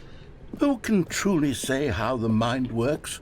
All I know is that this is the moment where you picked up a Figley and I thought to myself, yes, that's all of them. They're all collected. It was a moment unlike any other. Except for the other moments picking up figurines, which it was exactly like. Oh. Ah.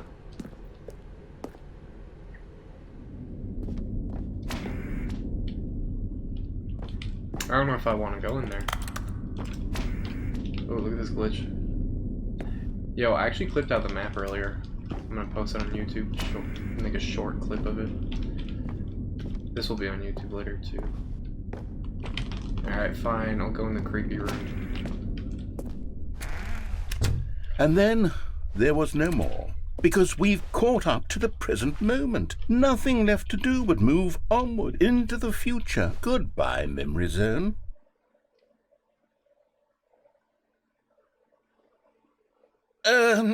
No, I'm not done. I'm not ready to move on. Stop the loading screen. Isn't there some way we can stay here, keep enjoying these figurines? Let's just go backwards. We'll do the memory zone again from the opposite direction. See how that feels. Okay, bro. Okay, yes, the room with the red and blue doors. I remember this. I must say, of all the figurines we looked at in our initial tour of the memory zone, this one is the most distinct and clear in my mind. Let's keep going, I want more. And here's where I made that video. Don't you remember the video we watched?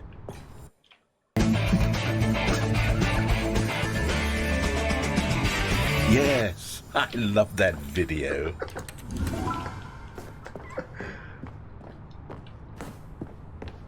Oh god. Still don't remember the pink room, Stanley. Still no memory of this one. Good room, though. A solid room. I don't know if it's solid, though. 3 out of 10. These really were a treat to hunt down. You know, if there had been any kind of reward for finding all of these, it really would have muted the intrinsic joy of collecting them. I'm very glad we resisted the temptation. Next one. Oh yeah, we didn't actually... The pink room was fake. We got the one by the boss's office, right?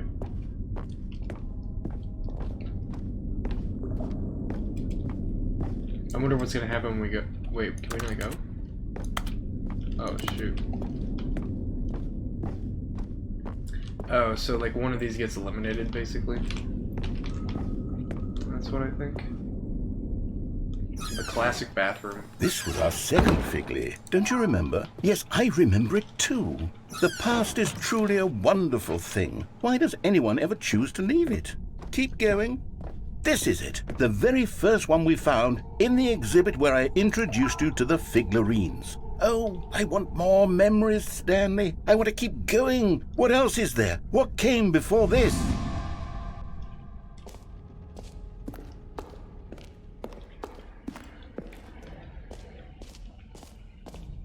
Oh, this is kind of creepy. The jump circle. Do we have Look, jumps? it's the terrible new content that we were originally sold on. I remember hating it back then, but time does put a rosy filter on everything. In fact, I dare say I'm actually quite fond of it now. Look how much fun the past is. I want more. More memories. Man, we got no jumps, though. Oh, yes, the two doors. Who could have forgotten that? A classic memory, this one.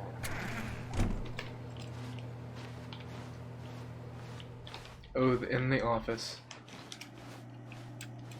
And before everything else, there was your office. Is there anything else? Was there something that came before your office? There's something I feel I can remember. I can remember. Yes, I'm remembering something now. I remember before this whole story got started. Back then I was different. I used to make big decisions. I was passionate. I was skeptical. I weighed each decision with profound thoughtfulness. And then somewhere along the way, I stopped making decisions. I became lazy, and I came up with a character named Stanley to do my thinking for me. He would make the decisions, he would decide which way to go. I would cheer him on as he collected figurines for no reason. Why did I invent Stanley? Was I lonely? Yes, perhaps that's it. Perhaps I needed to imagine I had companionship. And Stanley really did make for a wonderful companion, even if he was a fiction. But I suppose it's grown old. I want to think for myself again. I want to go back to how it used to be. Yes, I can be on my own again. I can do it. I'll be stronger this time. I'll take care of myself. I don't need Stanley anymore. Oh, but he truly was so much fun to play with. You know what? Since we're in the memory zone, how about one more good memory? Let's go back just once and give Stanley one more run of the office, and then I'll retire him for good. I did enjoy telling his story so very much. Oh. Okay, here we go. This is the story of a man named Stanley. On an enormous room packed with television screens. Go on the chair. What horrible secret did this place hold? Stanley and the bucket both wondered to themselves. Man, look at that speed. Here, I'll go back. I never knew that. Ready? Wait, should I turn everything on first? And then go back, or no? Should I just do it now? Bro, that's so creepy.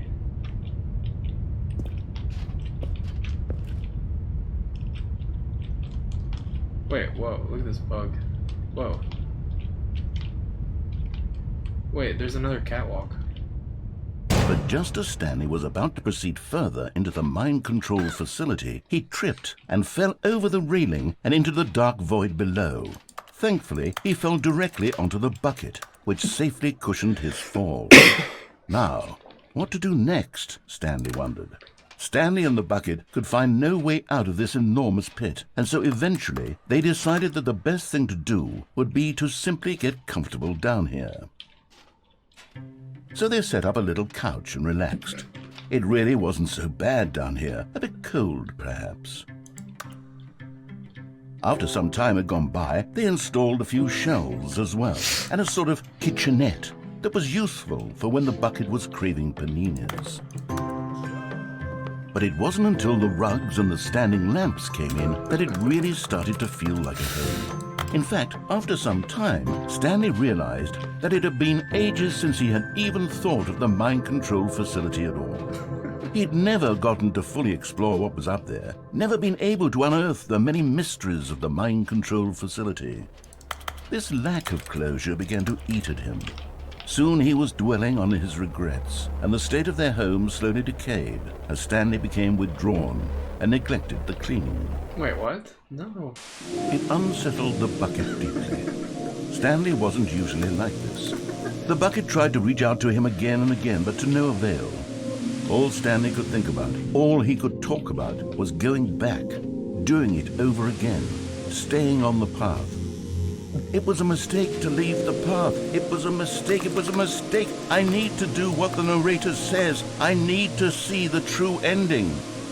This made no sense at all to the bucket. It was simply trying to live its life down here as comfortably as possible. Yet Stanley was inconsolable. This isn't an ending. This is just a hole in the ground. The bucket sighed. True, it wasn't an ending. But it's where we happen to be. And maybe, possibly, if we accept the reality of things, maybe this will become an ending eventually. It's what the bucket was counting on. The two of them waited for a very long time. Did it just reset? Oh, good Stanley. I'm glad you found your way here. I knew you'd find this place eventually. You see, your friends and I are concerned for you, Stanley. We've come together here because we care about you very much. It's this bucket you're carrying around everywhere. The bucket isn't even from the original Stanley Parable. It's just sequel content. We're the ones that matter, Stanley. Classic characters from the first game, like the Adventure Line and the Broom Closet. Because that's what fans want from a sequel. They want more of their favorite jokes, not this bucket that they've never seen before. Yes, I know I'm the one who gave you the bucket, but you're spending too much time with it. Don't you want another story involving the Adventure Line? Yes. We could make the Adventure Line go somewhere new. Yes, yes, that's what the fans want. Let's... Whee! The adventure. Look at that wacky line. Who knows where it'll go off to next? Oh, and it played some silly music as well. This is the best.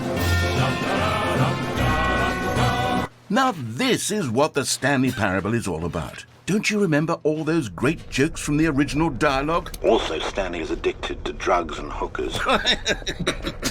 It's as classic now as it was back then. Let's do it for the fans, Stanley. Let's give them more content exactly like this. But if we want to do that, you're going to have to give something up. Don't you get it, Stanley?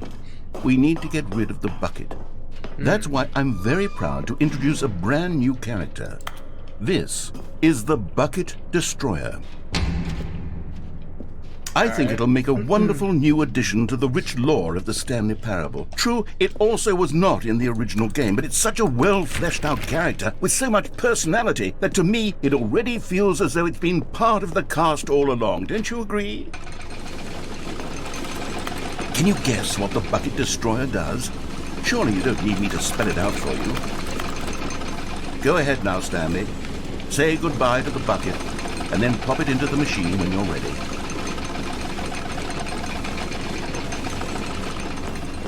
Now listen to me. It's crucial that you give it the bucket. I don't know what the Bucket Destroyer will do if it can't destroy your bucket. Destroying buckets is all it knows. That is its singular personality trait. Sure, I can hear you saying, how does a character with only one personality trait deserve to join the pantheon of beloved Stanley Parable characters?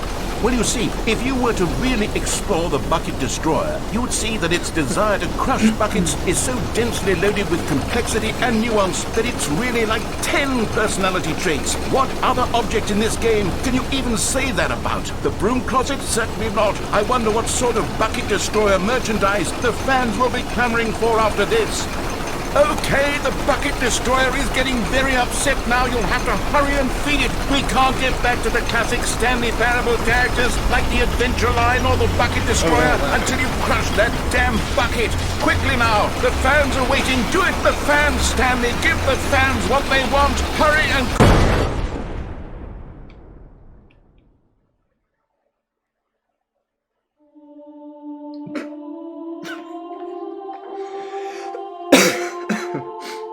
The bucket destroyer. My prized creation. You had so much potential.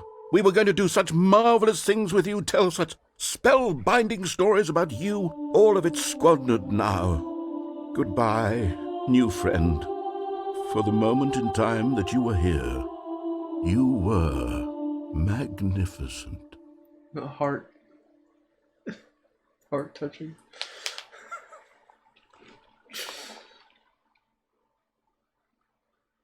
The slow fade out. That's funny. Alright, let's go.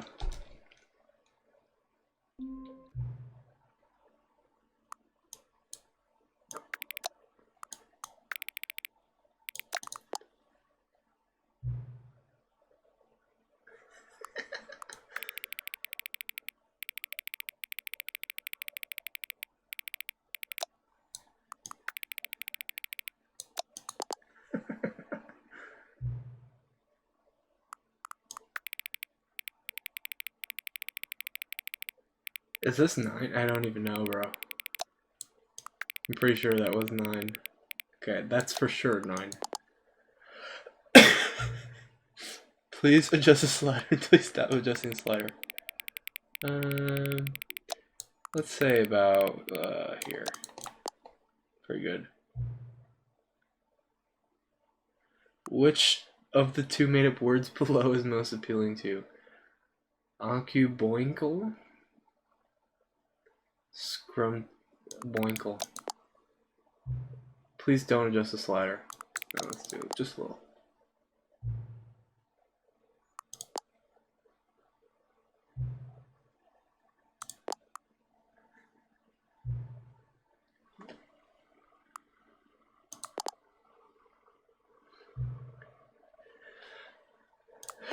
Is there something about yourself you haven't told me? Help. No.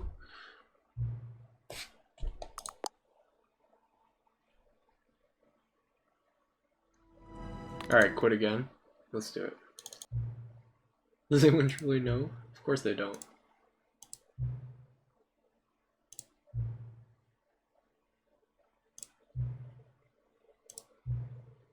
Now the job is over. There's no more information for me to gather. I've collected all the data on you that I can. And still, I don't really know you. And you don't know me. And neither of us know what time it is. I guess some settings are just unsettable. If I'm being totally honest, the clock doesn't do anything in the game anyway. You don't have me there when the game starts next time, but that's okay. Video games weren't meant to be played alone. You like being alone, don't you? That's maybe the only information I really learned. Well, it's time for me to leave. Still one setting for me to adjust, but it may take a little time before I'm ready for that. It's not in my job description, but that's okay. Perhaps you'll see me again if you can find me. Talk soon. Epilogue. Okay.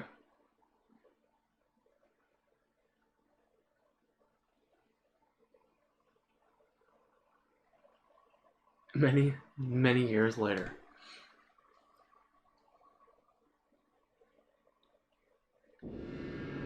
Wait, what? Bro.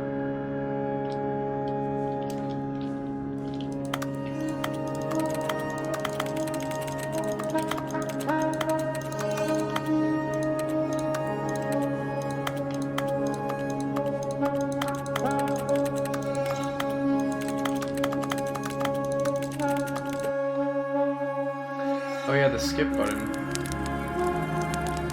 Nice comfy office chair, no big deal.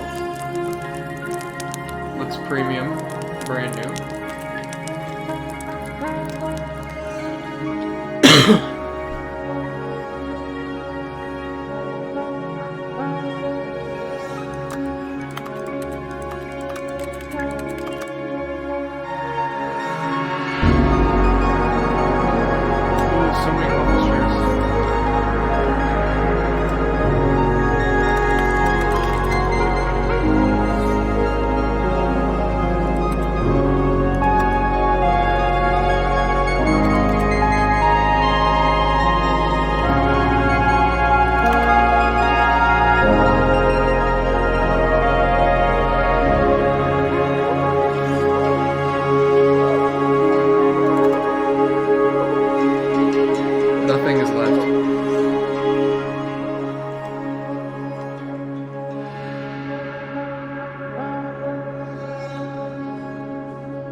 generator. The Good Times, Stanley Parable.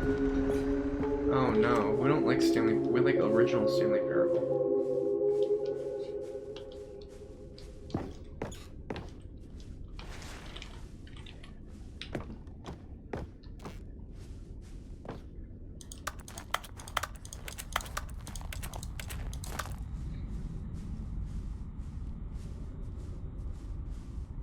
Cookie Nine's blog, review the Stanley Parable 2. Like so many, I enjoyed my time with the original, which underscores how truly disappointed I am with its sequel. When the first game teamed with originality, the Stanley Parable 2 is dull, uninspired, and often insulting to its fanbase. Rather than expand on what made the first game enjoyable, the sequel veers off into territory nobody asked for. An infinitely deep hole? Who cares? Where are the new endings? What about enjoyable bits from the Stanley Parable 1, like the adventure line? Instead, we get an uninspired side quest collecting figurines. Even this diversion feels incomplete. Collecting all the figurines gives you nothing. I must say, though, I found the bucket to be quite comforting. Welcome. Wait, I can't say anymore.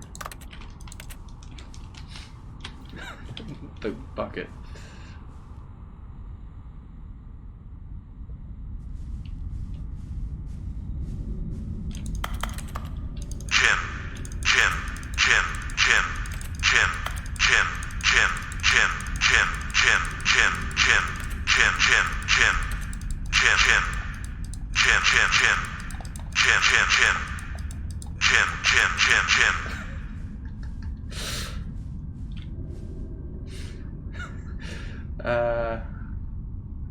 No more spin-offs, no more sequels. The press release goes on to promise to preserve the artistic integrity of the original game and to stop assaulting fans with our reckless and insulting creative visions. The word sorry appears more than 25 times in the press release. One more time.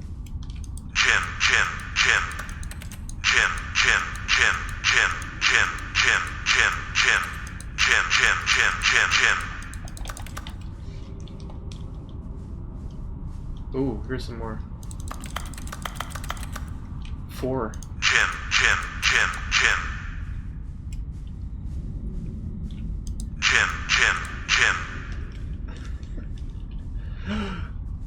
Grand finale.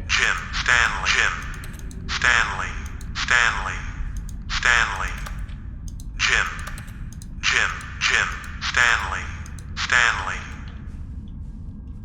Wait, did we already do all these? Jim.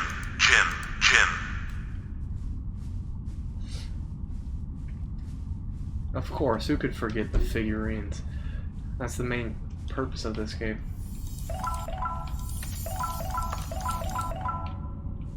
That's the best part of this. Dude, we almost forgot. Is there more?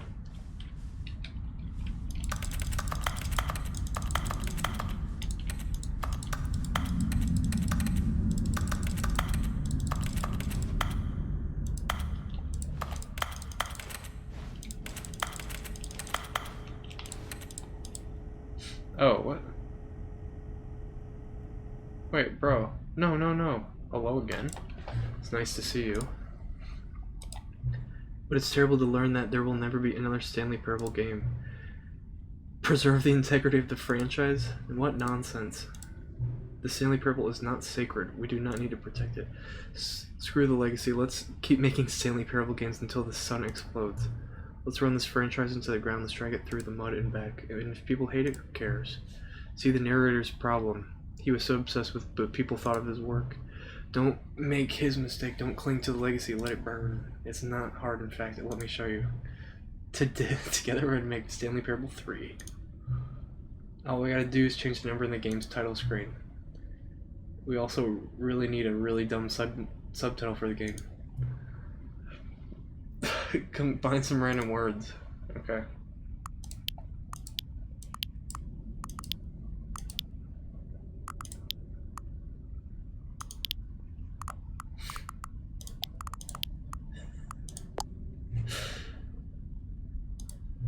Every time you restart the game, we'll advance the number of sequel by 1.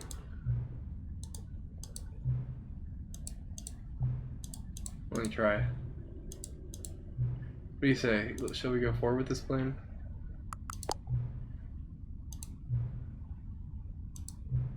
You see, I'm noticing Nary never found a way to give you the broken achievement, did he? Of course not. I wouldn't expect him to know how. It's been bothering me. Let's fix it. The achievement machine has been fixed. We're going to keep this train rolling. The Stanley Parable cannot end. It can only spiral in on itself forever. Let's keep the wheel turning. I'm ready. Are you ready? It's late, bro.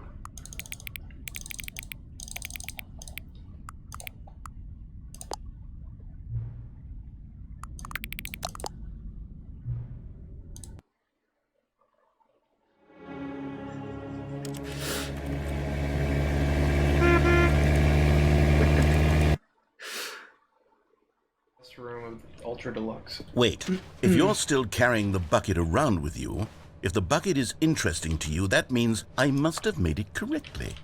Yes, you carrying the bucket with you everywhere is exactly what I set out to accomplish.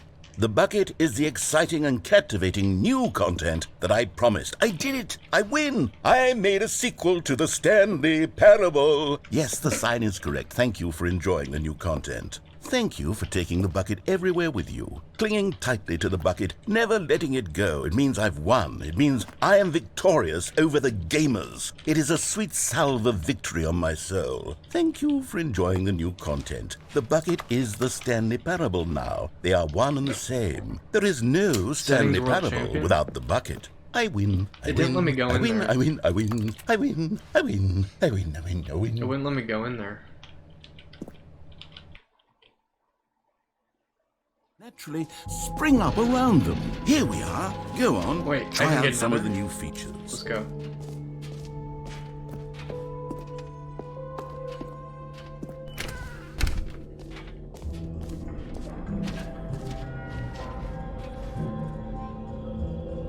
Wait, there are 2 buckets here. How did you get a second bucket? Oh no, the warmth and comfort of a single bucket is already so great, so intoxicatingly wonderful. With 2 buckets, there's no telling. Stanley, can you still hear me? Are you with me? Stanley! Oh, thank God, I didn't lose you, Stanley. The power of 2 buckets was too much. I had to destroy both of them. I know how much the bucket meant to you, but I couldn't take the risk. I hope one day you can forgive me. Oh.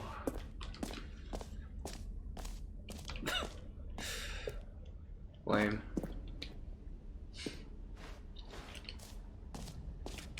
Please, no screenshots. Alright, let's do the settings. Infinite hole. It won't end.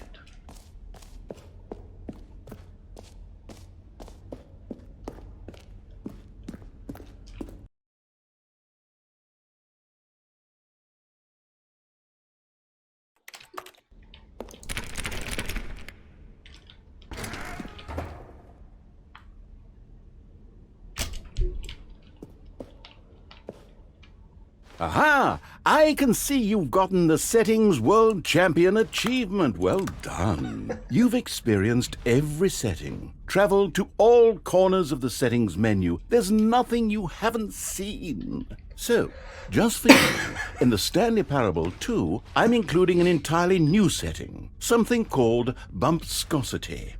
What exactly is bumpscosity? Well, I haven't quite figured that part out yet, but I just know that you'll be able to adjust it on some sort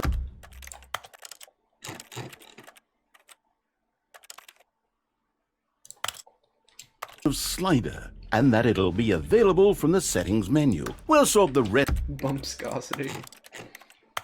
rest of the details out later.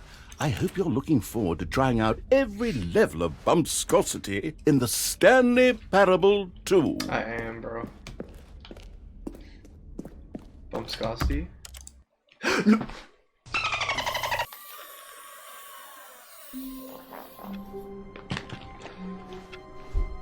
All of his co-workers were gone. What could it mean? Stanley decided to go to the meeting room. Stanley cradled the bucket in a gentle embrace, protective yet delicate, assertive yet compassionate. Oh my god. Now here's something special. You remember that broken test achievement that got left in the game on accident? Well, I'm developing a technology to simply give you the achievement. Yes. You see, you'll come to this lever, and when you pull it, the achievement will be given. As you can see, the machine is not working yet since... What? Wait. What in the holy hell is going on? You got the achievement? Why did the machine work? Stanley, I didn't fix it. I didn't do anything to it. I swear, it was broken just a second ago. Who fixed it? Is someone here? Are we being watched? Maybe. Oh, God. Composure. Composure. Yes, as you can see, the machine is working as normal, as I intended. It truly speaks to the awe-inspiring magic of the Stanley Parable 2. Breathe. Just breathe. Now, is that everything? Alright, I'm about to wrap this up. I think that's everything, right? Collectibles with the...